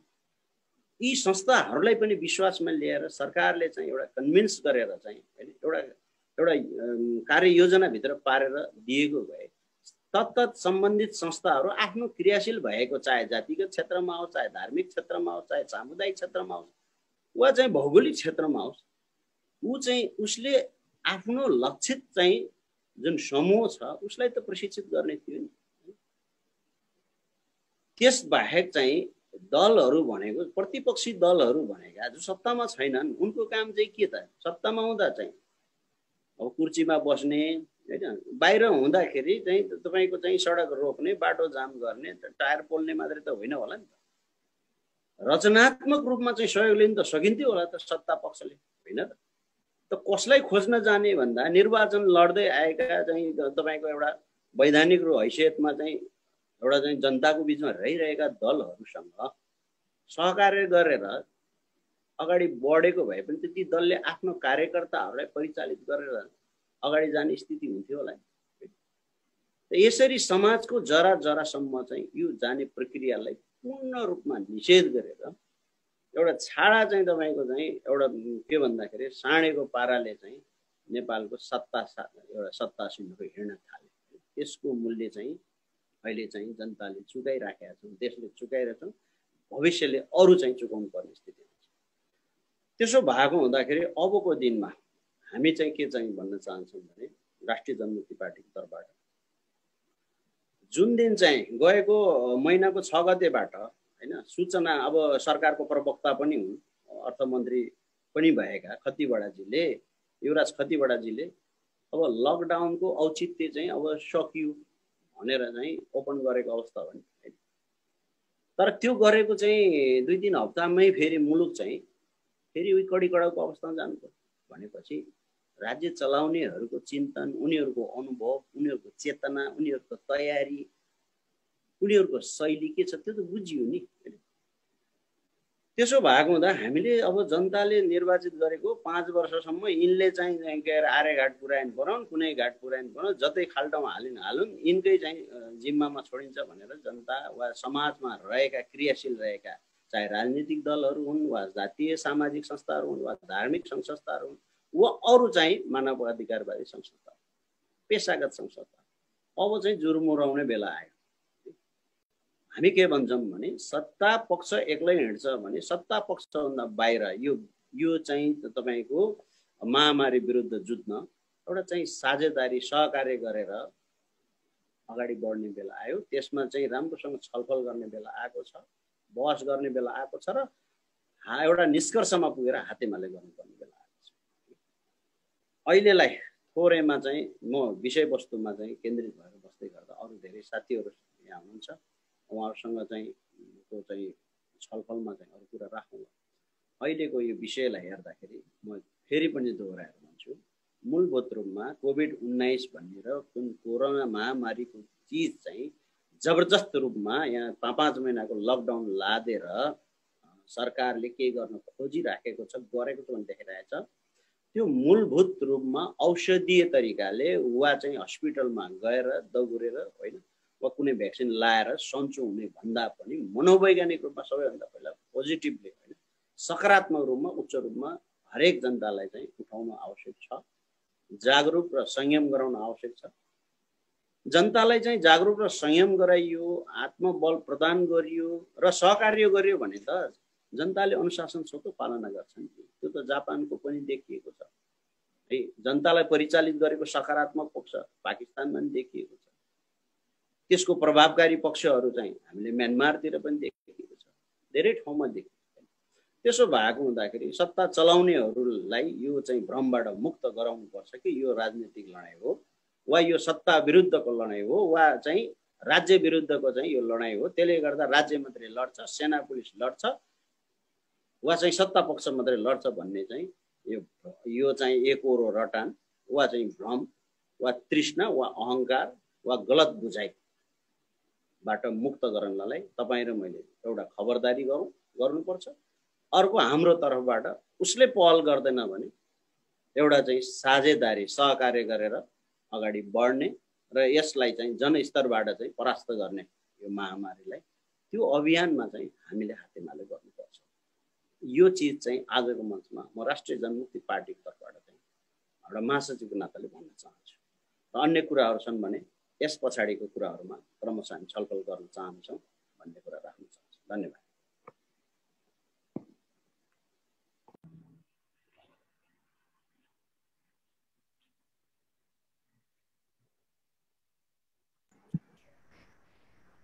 धन्यवाद छ हाम्रो पार्टी महासचिवलाई।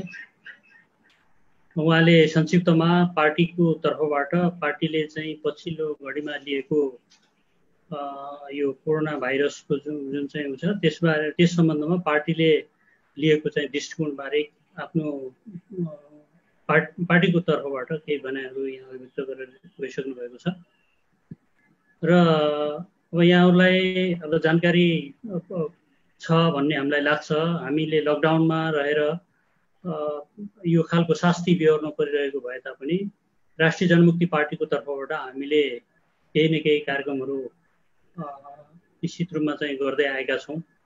यो बिचमा हामीले जनतालाई कोरोना भाइरसको जुन चाहिँ सन्तास राज्यले चाहिँ एउटा वशीभूतको रवैया देखाएर चाहिँ अब जनता बिचमा चाहिँ आम जनतामा त्यो खालको चाहिँ अब प्रभाव राख्ने कोसिस गरिरहेको छ, दुस्साहस गरिरहेको छ। यो गलत छ। वास्तवमा यो लकडाउन आफैमा चाहिँ यो चाहिँ प्रोहिबिसन होइन, अर्थात् चाहिँ यो निषेध होइन भन्ने कुरा हामीले भन्दै आएका पनि हौँ।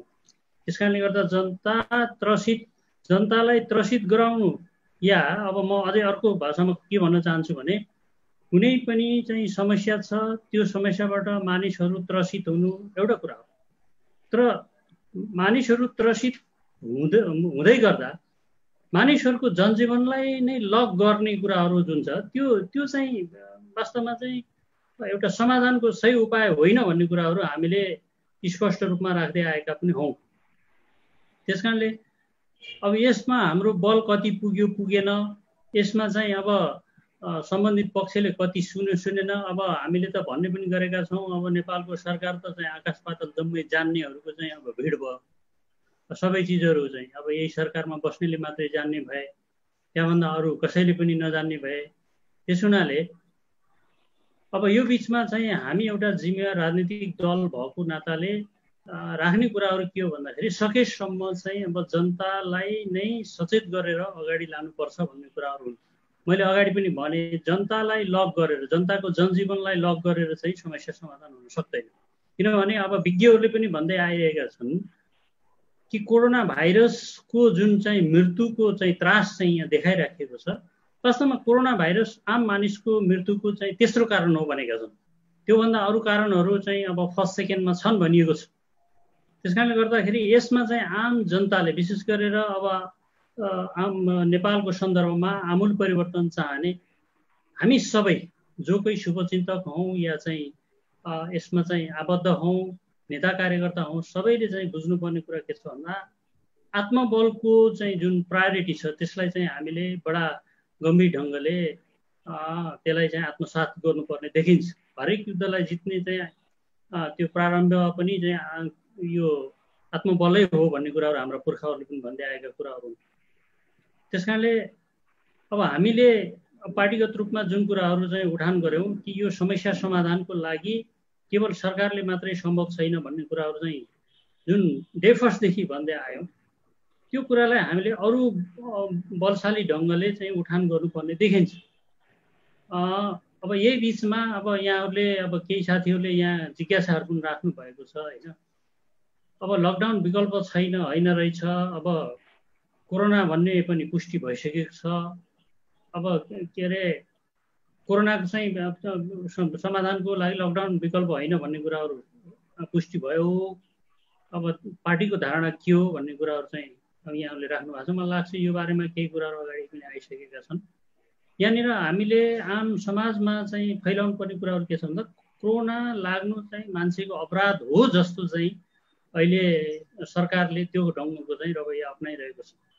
सङ्घीय सरकारले अब यसमा चाहिँ जिम्मेवारी बाँडफाँड गरेर अब सङ्घीयताको अब यो चाहिँ प्रयोग चाहिँ यिनीहरूले कहाँ गरे भन्दाखेरि स्थानीय सरकार मार्फत हामीलाई चाहिँ निषेध गर्ने, हिजो लकडाउनको कुरा मात्रै गर्यो भने आज निषेधाज्ञा नै जारी गर्ने, यस्तोसम्म कुराहरू चाहिँ आएका छन्। अब यो बिचमा तपाईँ हामीले हेरौँ सरकारले चाहिँ अब के अरे आफ्नो चाहिँ जुन मनोमर्जीका कुराहरू छन् मिलेमतो गरेर अब के अरे विभिन्न निकायहरूमा नियुक्ति गर्ने कुराहरू छन्। अब देशलाई चाहिने चाहिँ जति पनि चिजहरू छ त्यसलाई अब एउटा माध्यमबाट पूर्ति गर्ने कुराहरू छन्। जनताको स्वास्थ्यलाई ठिक गर्ने नाममा यहाँ चाहिँ वास्तवमा भने मनपरी तन्त्र नै भएको छ। त्यसकारणले अघि मासुज्यूले उठान गर्नुभयो जस्तो अब सबै जनता जाग्नुपर्ने बेला भएको छ। यसको अब हामीले सुस्त आफूलाई चाहिँ आत्मबल स्वयं आत्मबल चाहिँ प्राप्त गर्दै सबै जनसमुदायमा पनि हामीले कोरोना के होइन भन्दा पनि कोरोनाको चाहिँ जुन चाहिँ त्रास छ यो त्रासबाट चाहिँ हामी मुक्त हुनुपर्छ भन्ने कुराहरू चाहिँ लैजान पर्यो। र समाजमा पनि हेर्नु न, अब तपाईँ हाम्रो घरमै अब टोल छिमेकमै पनि बाटोमा हिँड्दा पनि अब छड्के आँखाले हेर्ने नयाँ मान्छे आयो भने चाहिँ त्रासको वातावरण सिर्जना गर्ने, त्यही ढङ्गले हेर्ने जुन खालको चाहिँ यो चाहिँ अब परिस्थिति बनेको छ, यस्तो खालको समाजको परिवेशलाई चाहिँ हामीले आत्मसात गरेर देश निर्माण अभियानमा हामीले पनि वास्तवमा चाहिँ भोलि हाम्रो हातमा नै शासन सत्ता आउने स्थिति भए पनि हामीले पनि त्यस्तो समाजबाट चाहिँ केही निर्माण गर्न सक्दैनौँ। त्यस कारणले हामीले त सबल समाजको परिकल्पना गर्नुपर्दछ। त्यसको लागि एउटै उपाय हो, हामीले कोरोना भाइरस सम्बन्धमा जे जति कुराहरू चाहिँ सरकारको तर्फबाट आएका छन् त्यो चिजहरू चाहिँ हामीले क्रस गरेर आत्मबल लिएर क्रस गरेर अगाडि जान सक्नुपर्छ। एकातिर चाहिँ लकडाउनको कुराहरू गरिरहेछन्, एउटा सरकारको एउटा चाहिँ नेतृत्वले त्यो कुराहरू गरिरहेछ भने अर्को चाहिँ अब नेतृत्वले चाहिँ अब जनतामा चाहिँ यो अर्थको अर्थको भार थोपर्ने काम गरिरहेको छ। यहाँहरूलाई थाहा छ अब यो चाहिँ अब जुन यो टुरिज्मको जुन कुरा छ, टुरिज्म बन्द भइदिँदाखेरि लगभग 18 लाख चाहिँ नेपालीहरूको रोजगार खुसियो भनिएको छ।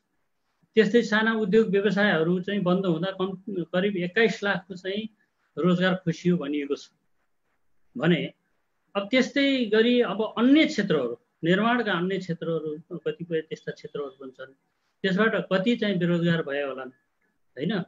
अनि अब हाम्रो देश भनेको निश्चित रूपमा चाहिँ अब जनशक्ति चाहिँ निर्यात गर्ने देश पनि त्यस्तो देशको रूपमा पनि अब स्थापितै गराइयो। अब बाहिरबाट साथीहरू चाहिँ आउने क्रम पनि जारी छ, नेपाली दाजुभाइ दिदीबहिनीहरू बाहिरबाट आउने कुरा पनि जारी छ। उहाँहरू पनि अब त्यो उहाँहरू चाहिँ बाहिरबाट यहाँ आउनु भनेको बेरोजगार हुने नै हो भन्दाखेरि अब देशको चाहिँ कुल चाहिँ अब बजेटको लगभग 30% रेमिटेन्सबाट अब धानिएको अवस्थामा त्यो रेमिटेन्सको रेसियो पनि चाहिँ घट्ने देखिएको छ।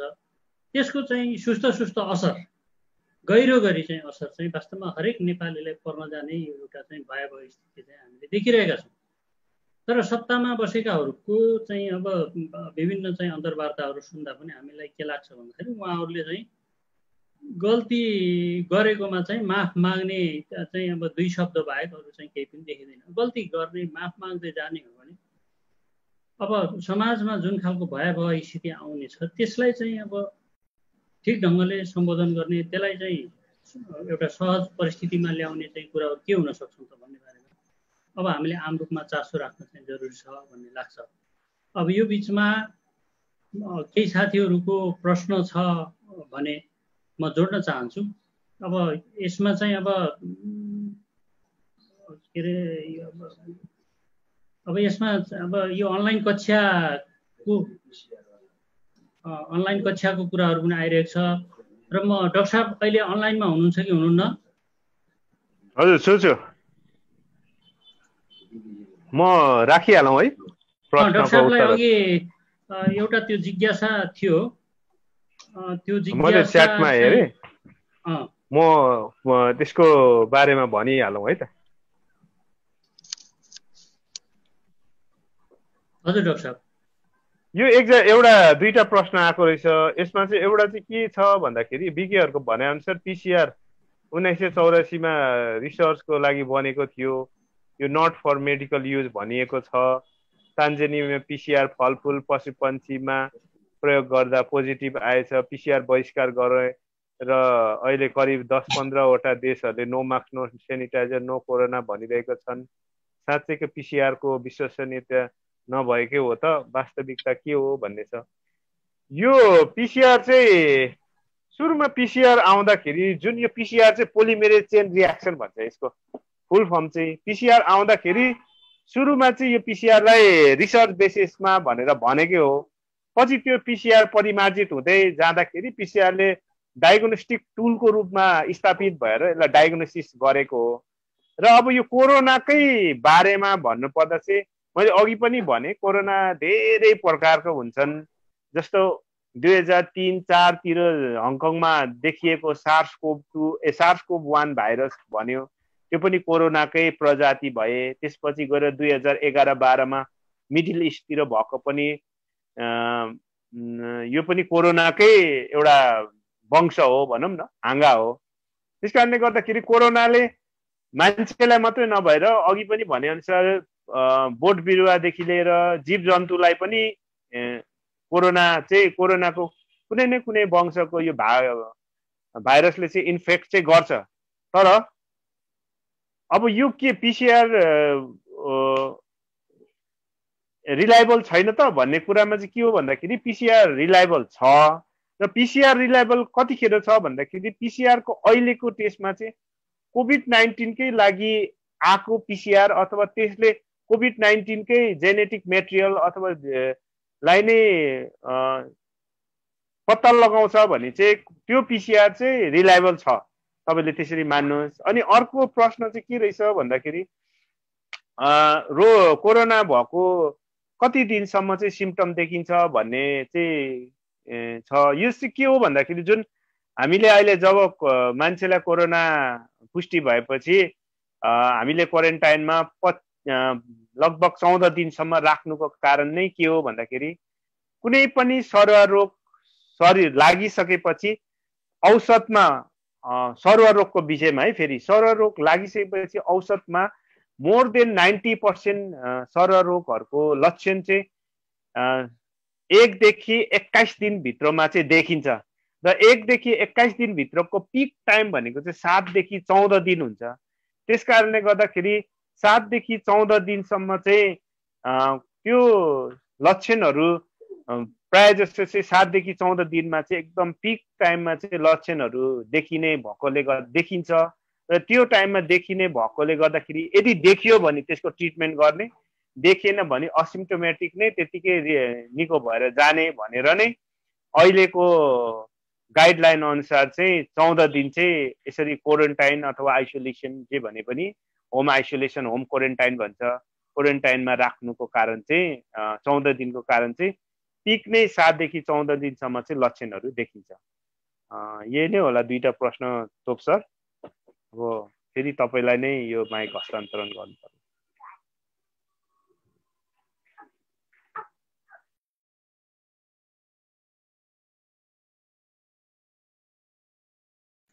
अर्को प्रश्न पनि छ डाक्टर साहब।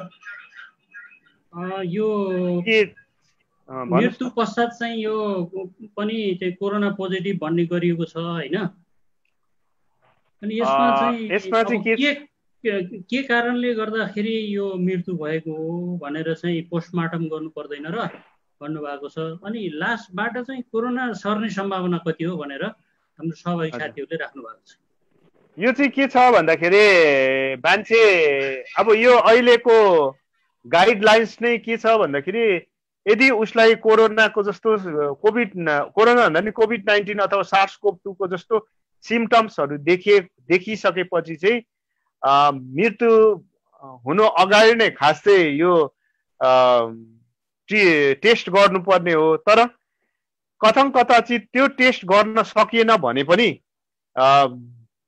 यदि त्यो व्यक्तिको मृत्यु भइहालेमा के कारणले मृत्यु भएको हो, अब SARS-CoV-कै कारणले मृत्यु भएको हो कि होइन भनेर टेस्ट गर्नु भनेर गाइडलाइन्स आएकोले गर्दाखेरि त्यो टेस्ट गरिएको हो र मृत्यु भइसके पनि टेस्ट चाहिँ गर्छ नै। तर अर्को कुरा चाहिँ के हो भन्दाखेरि मृत्यु भइसकेपछि शरीरमा चाहिँ यदि त्यो कोरोना भाइरस छ भने भाइरस भनेको परिजीव नै के अरे सजीव र निर्जीव बिचको भएकोले गर्दाखेरि त्यसले फेरि अर्को सेल अथवा अर्को अवस्थाहरू पायो भने चाहिँ त्यो सङ्क्रमण फैलाउन सक्छ।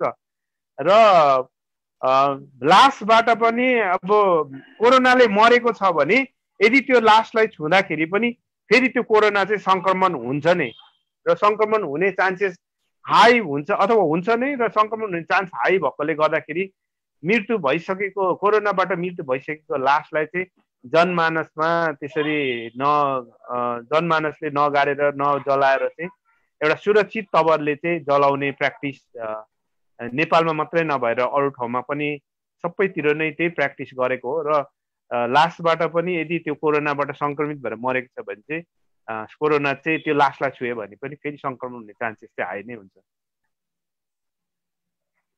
हुन्छ तप सर, हस्।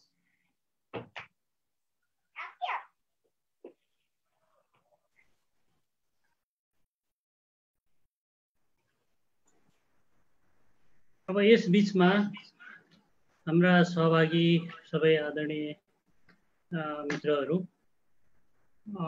स्वास्थ्य सम्बन्धी या चाहिँ अहिले हाम्रो चाहिँ अब केही कुराहरू यहाँ चाहिँ हामीले मैले अगाडि भनिसकेँ, हाम्रो यो लाइभ कार्यक्रम पश्चात पनि हामीले संवाद गर्नेछौँ।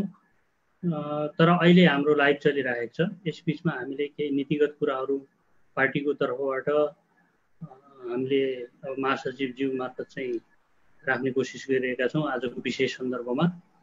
अन्य चाहिँ अब स्वास्थ्य सम्बन्धीका अर्थात् यो कोरोना भाइरसको प्रभाव सम्बन्धमा यहाँहरूबाट केही जिज्ञासाहरू छन् भने थप जिज्ञासाहरू चाहिँ हामीले अपेक्षा गरेका छौँ र पार्टी महासचिवज्यूसँग पनि यहाँहरूको थप केही जिज्ञासा छन् भने हामीले यहाँहरूबाट त्यो जिज्ञासाको चाहिँ अपेक्षा गरेको कुराहरू म यहाँहरूमा जाहेर गर्न चाहन्छु।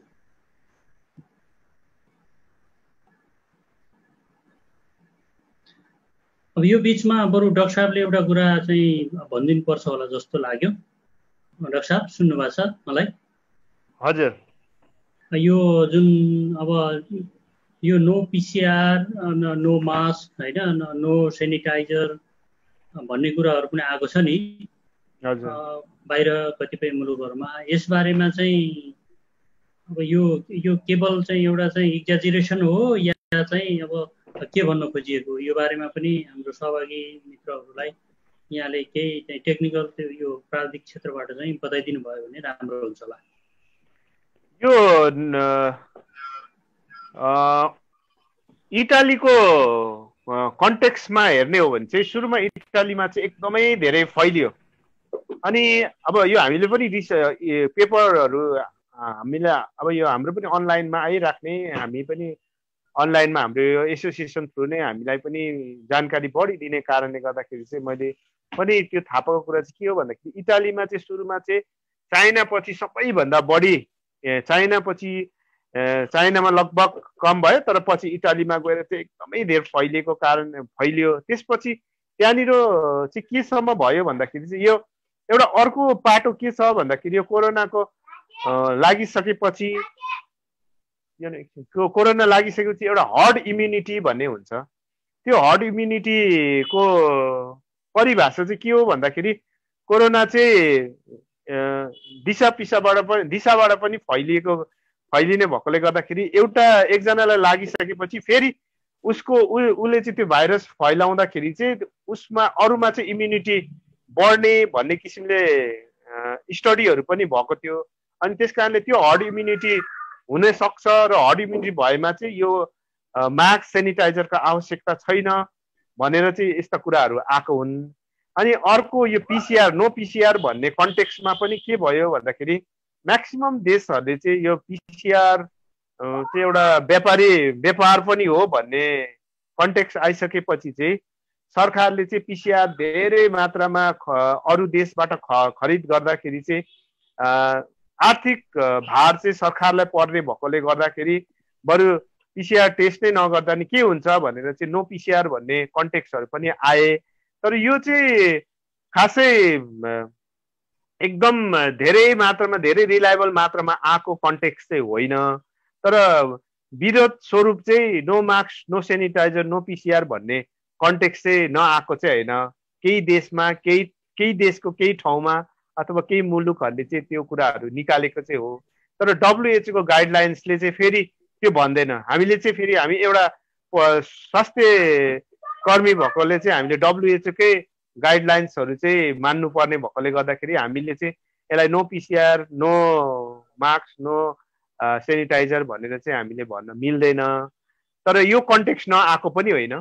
देशहरूले चाहिँ त्यो भएको कारणले गर्दाखेरि चाहिँ आर्थिक भार पर्ने अथवा मान्छेलाई अरू बढी मात्रामा अरू एलर्जिक रियाक्सन हुने भएको कारणले अथवा हर्ड इम्युनिटीको कारणले गर्दाखेरि चाहिँ यो नो मास्क नो पिसिआर र नो सेनिटाइजर भन्ने कन्टेक्स्ट चाहिँ उठेको चाहिँ हो, तर छिटपुट मात्रामा उठेको हो। यो धेरै विरोधकै रूपमा उठ्ने पनि सबैतिर यही गर्यो भनेर गर्नुपर्छ भनेर निक्लेको कुरा चाहिँ होइन र गर्नुपर्छ भन्ने पनि होइन र सबैलाई डर त लाग्छ नै, अब कसरी जोगिने भन्ने कुरामा हो। त्यसकारण जोगिनको लागि मास्क लगाउने, कम्तीमा 2 मिटर्सको फरकमा बस्ने, धेरै जनमानस नगर्ने भन्ने कुरा चाहिँ हो। हुन्छ टोक सर, कुनै अरू प्रश्न केही छ भने? यसमा अलिकति थप प्रश्न आएको छ। हजुर, यो के अरे जुन यो कोरोनाको चाहिँ पोजिटिभ रिपोर्ट आउँछ नि, हजुर, फेरि आइसोलेसनमा राख्ने काम हुन्छ होइन। तर खोकी चाहिँ कन्टिन्युस भयो भने त्यसमा चाहिँ प्रिभेन्टिभ मेडिसिनहरू के हुन्छ भन्ने कुराहरू छ, एउटा कुरा। अर्को चाहिँ यो जुन हाम्रो पेन्डेमिक छ यो चाहिँ कहिलेसम्म चाहिँ अब यहाँहरूको चाहिँ विज्ञताको हिसाबले अहिलेसम्मको काम गराएको हिसाबले मात्र नभएर बाहिर पनि यहाँहरूले जुन सम्बन्धित चाहिँ अब च्याप्टरहरू बाहिरको चाहिँ अब अभ्यासहरूलाई पनि हेर्नुहुन्छ, त्यसको चाहिँ अब एउटा चाहिँ अब भनौँ न जुन अड्कल हुन्छ त्यो अड्कलको आधारमा पनि यो पेन्डेमिक चाहिँ कहिलेसम्म चाहिँ अब नेपालमा कम होला या चाहिँ हराउँदै जाला भन्ने त्यो जिज्ञासा चाहिँ आम सहभागी साथीहरूको तर्फबाट राखिएको छ। डाक्टर साहब, यो भाइरस हराउने भन्ने कुरा चाहिँ कस्तो हो भन्दाखेरि जबसम्म जीवन रहन्छ तबसम्म यो भाइरस ब्याक्टेरिया फङ्गस सबै रहन्छ।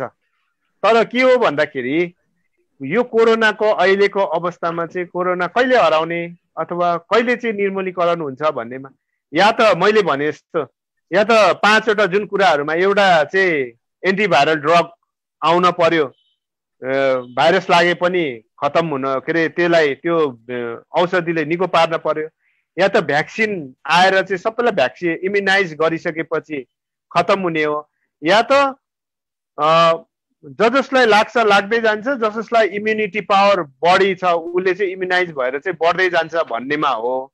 त्यस कारणले गर्दाखेरि यसमा डिपेन्ड, यो प्रश्नको उत्तरमा डिपेन्डिङ हुनुपर्ने कुरा चाहिँ या त व्यक्ति कोरोना सङ्क्रमित भएर उसको इम्युनिटी पावर बढी भएर आफै इम्युनाइज हुनु पर्यो, या त यसको रोगसँग के अरे दबाई आएर एन्टिभाइरल ड्रग आएर एन्टिभाइरल ड्रग बढी यो के अरे जसलाई यो भाइरस लागेको छ एन्टिभाइरल ड्रग दिन पर्यो, या त भ्याक्सिन। यो 3 कुरा मध्ये चाहिँ तिनै कुराले नै डिपेन्ड गर्ने हो कहिले चाहिँ पेन्डेमिक खतम हुन्छ भन्ने कुरामा।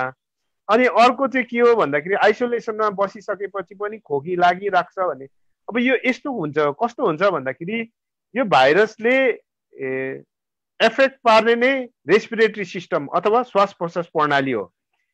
यो श्वास प्रश्वास प्रणालीमा नै एफेक्ट पार्ने भएकोले गर्दाखेरि यो भाइरसको अल्टिमेट उसले गर्ने रोग भनेको निमोनिया हो, भाइरल निमोनिया हो। र भाइरल निमोनिया भइसकेपछि नै मान्छे श्वास प्रश्वास मा गडबडी भएर त्यो श्वास फेर्न नसकेर नै मान्छेको मृत्यु हुने हो होइन। त्यस कारणले गर्दाखेरि त्यो भाइरल निमोनिया ठिक त्यो श्वास प्रश्वासमा हुने कारणले गर्दाखेरि नै खोकी चाहिँ एउटा, खोकीलाई चाहिँ अझ हामीले मेडिकल उयसमा चाहिँ कफलाई चाहिँ हामीले रिफ्लेक्स भनेर भन्छौँ होइन। खोकी लाग्नु भनेको चाहिँ राम्रो पनि हो भनेर भनिन्छ, किन भन्दाखेरि यो चाहिँ एउटा लक्षण देखाएको हो। अर्को कुरा चाहिँ खोक्दाखेरि चाहिँ श्वास प्रश्वास प्रणालीको जुन नलीहरू छ त्यो चाहिँ अलिक खुल्ने पनि हुन्छ। त्यस कारणले गर्दाखेरि यो चाहिँ खोकी चाहिँ लागेको राम्रो पनि भनिन्छ। तर खोकी लागिराखी आइसोलेसनमै हुँदा नि खोकी लागिराख्यो भने चाहिँ के गर्ने भन्ने कुरा चाहिँ अब त्यो चाहिँ फिजिसियनहरूले नै मतलब दबाईहरू दिनुहुन्छ जुन चाहिँ ब्रोन्कोडाइलेटरहरू भन्छ अथवा विभिन्न किसिमको हुन्छ यो यसको दबाईहरू चाहिँ, र त्यो सपोर्टिभ ट्रिटमेन्ट नै हो। र खोकी लागेपछि खोकी कम गर्ने दबाई नै खाँदाखेरि नै ठिक हुन्छ। त्यो चाहिँ सपोर्टिभ ट्रिटमेन्टमै नै पर्छ यो चाहिँ, र सपोर्टिभ ट्रिटमेन्ट नै गरेको चाहिँ राम्रो हो तपाईँहरूले पनि। हुन्छ टोप सर, हजुरले धन्यवाद छ डाक्टर साहबलाई। हुन्छ। अब लगभग अब यो अब यहाँ चाहिँ अब जति पनि कुराहरू डाक्टर साहबबाट अब आयो र जिज्ञासाका रूपमा पनि यहाँ चाहिँ अब आएका कुराहरूलाई मैले टिपोट गरेर डाक्टर साहबको माझमा राख्ने काम गरेँ। थप चाहिँ अब त्यसको जवाफ पनि आउने कामहरू भयो। अनि यो फेरि अब डाक्टर साहबलाई नै केही क्वेसनहरू आए जस्तो मैले लागिरहेको छ, डाक्टर साहबलाई फेरि जोड्नुपर्छ जस्तो मानेको छु। यो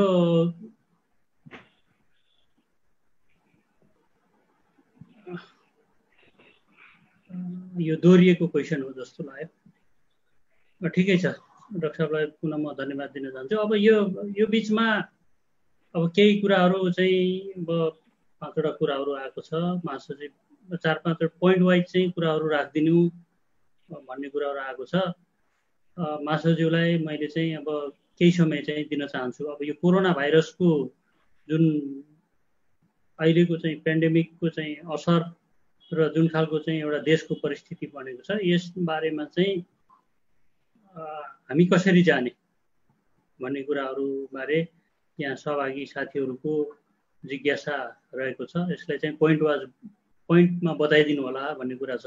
म महासचिवलाई चाहिँ अनुरोध गर्न चाहन्छु। धन्यवाद सर। थोरै कुरा हामी यो लाइभमा पनि भएको हुँदा केही कुराहरू म चाहिँ सबै साथीहरूलाई सेयर हुने गरी भन्न चाहन्छु। त्यसपछि लाइभ पछि पनि हामी चाहिँ रेजुममा बस्ने नै छौँ। पहिला कुरा हामीले चाहिँ जुन 5 महिना अगाडि भनौँ न, चैत्र 4-5मा हाम्रो स्थायी समितिको बैठक सम्पन्न भइसकेपछि सरकारलाई एउटा उचित बाटोमा अगाडि बढ्नको लागि घचघचाउने हाम्रो चाहिँ प्रयास थियो। त्यो चाहिँ एउटा पक्ष भयो। र हामी आफै चाहिँ के गर्छौँ वा हामी आफैले चाहिँ के गर्ने भन्ने कुरामा पार्टीले चाहिँ आफ्नो क्षमता अनुसार केही गर्ने प्रयास चाहिँ गर्यो। उदाहरणको लागि के त भन्दाखेरि त्यो बेलामा यो कोरोना महामारी भन्ने एकदमै एउटा आतङ्कको चाहिँ पर्याय बनिसकेको थियो। कोरोना चाहिँ व्यावहारिक रूपमा नपुगेको ठाउँमा पनि त्यो चाहिँ तपाईँको मनोवैज्ञानिक रूपमा गाउँ गाउँ पुगिसकेको अवस्था थियो। त्यस्तो बेलामा जनमुक्ति पार्टी पनि यो चाहिँ महामारी विरुद्ध जुझ्न हामी चाहिँ सहकार्य गर्न तत्पर छौँ, स्वयं सेवा दिन तत्पर छौँ भनेर हामीले एउटा सन्देश दिन चाह्यौँ। र चाहिँ त्यो सन्देश दिने क्रममा हामीले मेची महाकालीको बिचमा ठुला अस्पतालहरूमा पनि र दूरदराजका स्वास्थ्य चौकीहरूमा पनि, त्यो बेलामा स्वास्थ्य चौकीमा त सरकार राज्य पक्ष पुगेको पनि थिएन। तर हामी त्यहाँ पुग्दा, उदाहरणको लागि दाङको ऐतिहासिक थलो मानिन्छ त्यो आपुरे भन्ने, त्यस्तो ठाउँमा पुग्दा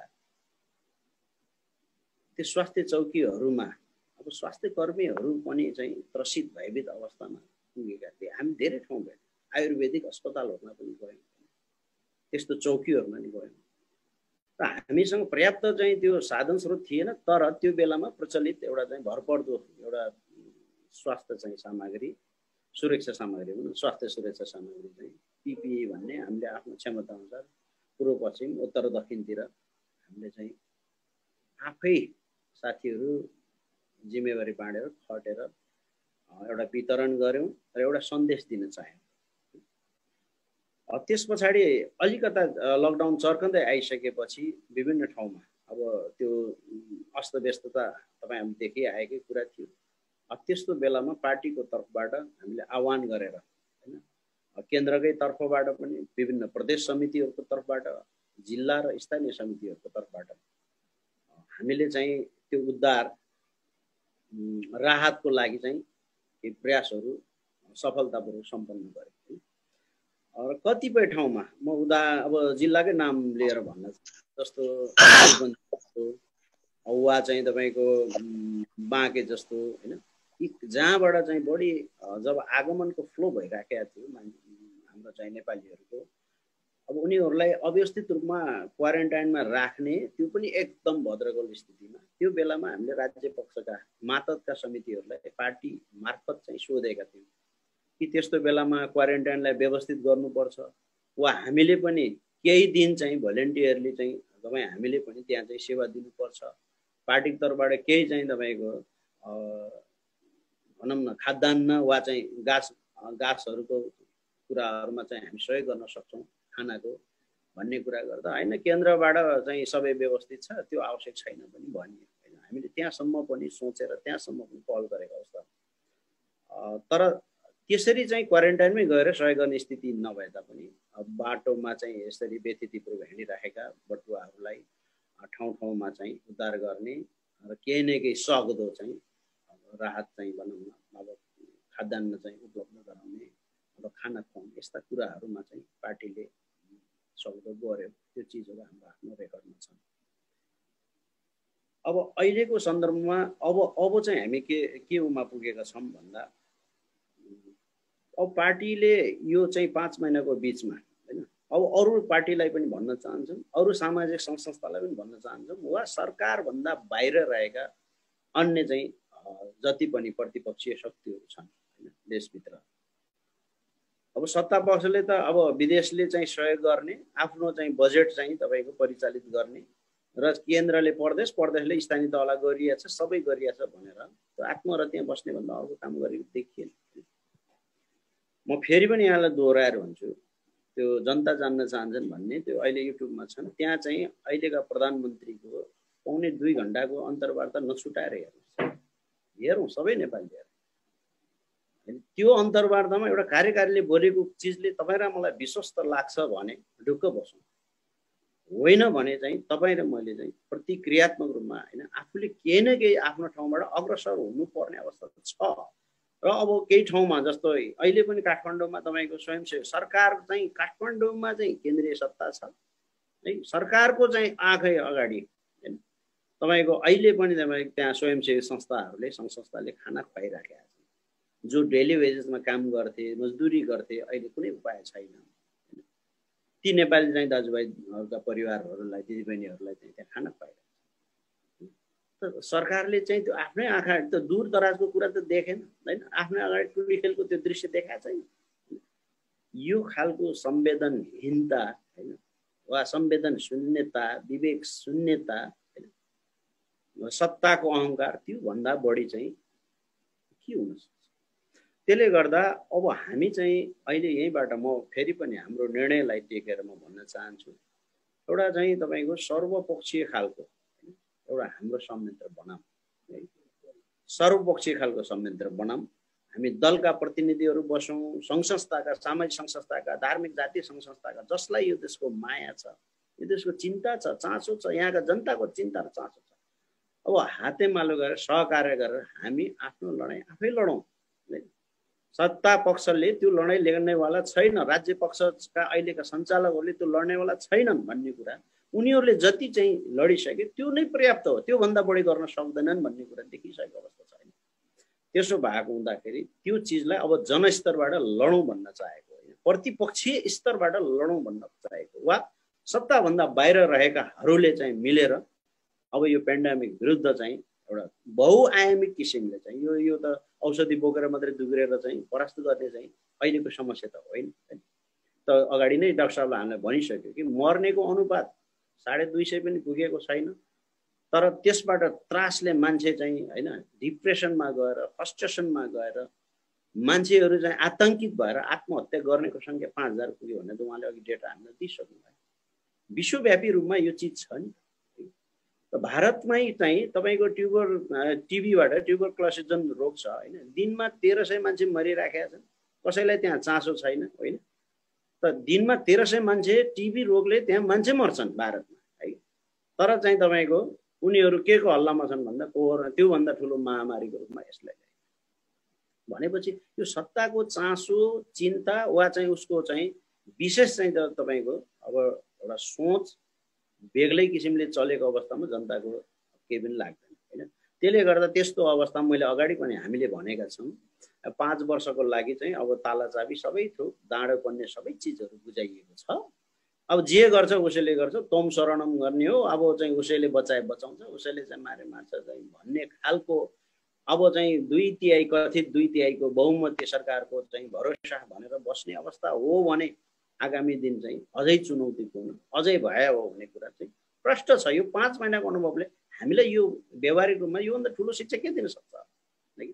अब यो विषयमा अब कार्यगत रूपमा हामीले चाहिँ अब संस्थागत रूपमै अब निकट भविष्यमा छिटै यही चाहिँ भर्चुअल आधारमा भए पनि अब हामीले चाहिँ पार्टीको मिटिङ बसेर है केन्द्रीय तहको बैठक बसेर अनि एउटा चाहिँ संस्थागत रूपमा केही कार्यक्रमहरू चाहिँ लिएर जान चाहिँ हामीले चाहिँ आन्तरिक रूपमा नेतृत्वगत तहमा छलफल गरिरहेका अवस्था छौँ र त्यो चिजहरू अब अहिलेसम्मको समस्या यसको समाधानको लागि के गर्नुपर्ने चिजहरू र पार्टीले गर्न सक्ने चाहिँ एउटा चाहिँ उसको क्षमता र उसको हैसियत र उसको चाहिँ एउटा आफ्नो चाहिँ सामर्थ्यताको आधारमा के गर्न सकिन्छ व्यावहारिक रूपमा समेत त्यो सबै चिजहरूलाई एउटा अभियानसँगै जोडेर हामीले चाहिँ त्यो गर्नेछौँ भन्ने कुरा चाहिँ भन्न चाहन्छु। र यी सबै चिजहरूको निर्णय हाम्रो आउने पहिलो चरणमा हामी केन्द्रीय तहबाट स्थायी समितिको बैठक बसेर त्यसपछि हाम्रो केन्द्रीय तह सङ्घीय परिषदको पनि बैठक बसेर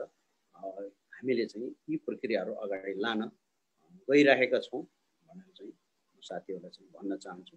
र यसबाहेक अन्य कुराहरू फेरि हामी चाहिँ यो लाइभ सकिएपछि दोहोरो संवादमा यस चाहिँ जुन बैठकमा बस्नेछौँ भन्न चाहन्छु। धन्यवाद।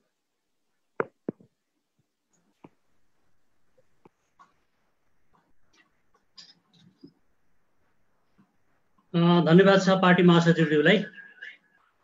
अब हामी यो चाहिँ लाइभ कार्यक्रमको लगभग अन्त्यतिर आइसकेका छौँ। अब साथीहरूको केही जिज्ञासाहरू पर्सनल जिज्ञासाहरू पनि देखिएको छ, त्यो जिज्ञासालाई पनि हामीले सम्बोधन अवश्य गर्नेछौँ।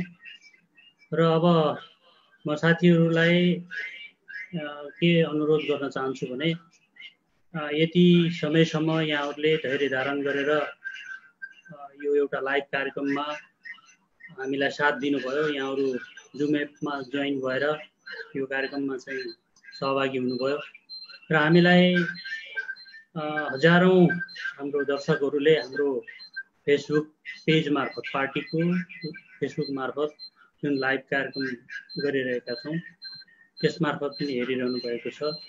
र हामीलाई बाहिरबाट पनि होलिडे खबरले लाइभ गरिरहेको छ, त्यो लाइभ मार्फत पनि सबै साथीहरूले हामीलाई हेरिरहनु भएको छ र केही जिज्ञासाहरू पनि आएका छन् र आउने क्रम पनि छ। र लामो समयपछि हामीले यसरी एउटा चाहिँ औपचारिक रूपमा हामीले यो कार्यक्रम चाहिँ गऱ्यौँ। केही हाम्रो यो अभ्यासको चाहिँ पहिलो चरण पनि रह्यो र यस कार्यक्रममा हामीलाई अब विभिन्न विशेष गरेर प्राविधिक क्षेत्रमा हामीलाई बाहिरबाट सहयोगको हातेमालो पनि गर्नुभएको छ। हामीलाई यति बेला प्रमुख रूपमा होस्ट गरिरहेका अब युवा व्यक्तित्व रोशन अस्लामीको पनि सहयोग रहिरहेको छ र पार्टीसँग आबद्ध जनमुक्ति मञ्च जो चाहिँ अब साइप्रस भयो, जनमुक्ति मञ्च बेलायत भयो, जनमुक्ति मञ्च साउदी अरब भयो, जनमुक्ति मञ्च मलेसिया सबैको तर्फबाट यहाँ हातेमालो भएको छ। उहाँहरू पनि आजको कार्यक्रममा हुनुहुन्छ। जनमुक्ति मञ्च इजरायलले पनि यहाँ हातेमालो गरिरहेको छ। यो कुरा सुरुमा पनि हाम्रो प्रमुख यो कार्यक्रमका प्रमुख होस्ट को जिम्मेवारी लिइरहनुभएका रोशन अस्लामीज्यूले पनि जानकारी गराइसक्नु भएको छ र हामीलाई यहाँ प्राप्त चाहिँ अब कमेन्ट भनौँ न जुन चाहिँ सुझावहरू छन्, साथीहरूले आज कार्यक्रम राम्रो भयो भन्नुभएको छ। डाक्टर साहब जो हाम्रो चाहिँ बिचमा हुनुहुन्छ, हामीलाई धेरै कुरा बताएर जानुभयो। उहाँलाई पनि सहभागीहरूको तर्फबाट धेरै धेरै धन्यवाद ज्ञापन भएको छ। म यो कुरा पनि जानकारी गराउन चाहन्छु र राष्ट्रिय जनमुक्ति पार्टीको जनमुक्ति एकाडेमी र मेरो व्यक्तिगत तर्फबाट पनि यहाँ उहाँलाई म चाहिँ धेरै धेरै आभार प्रकट गर्न चाहन्छु।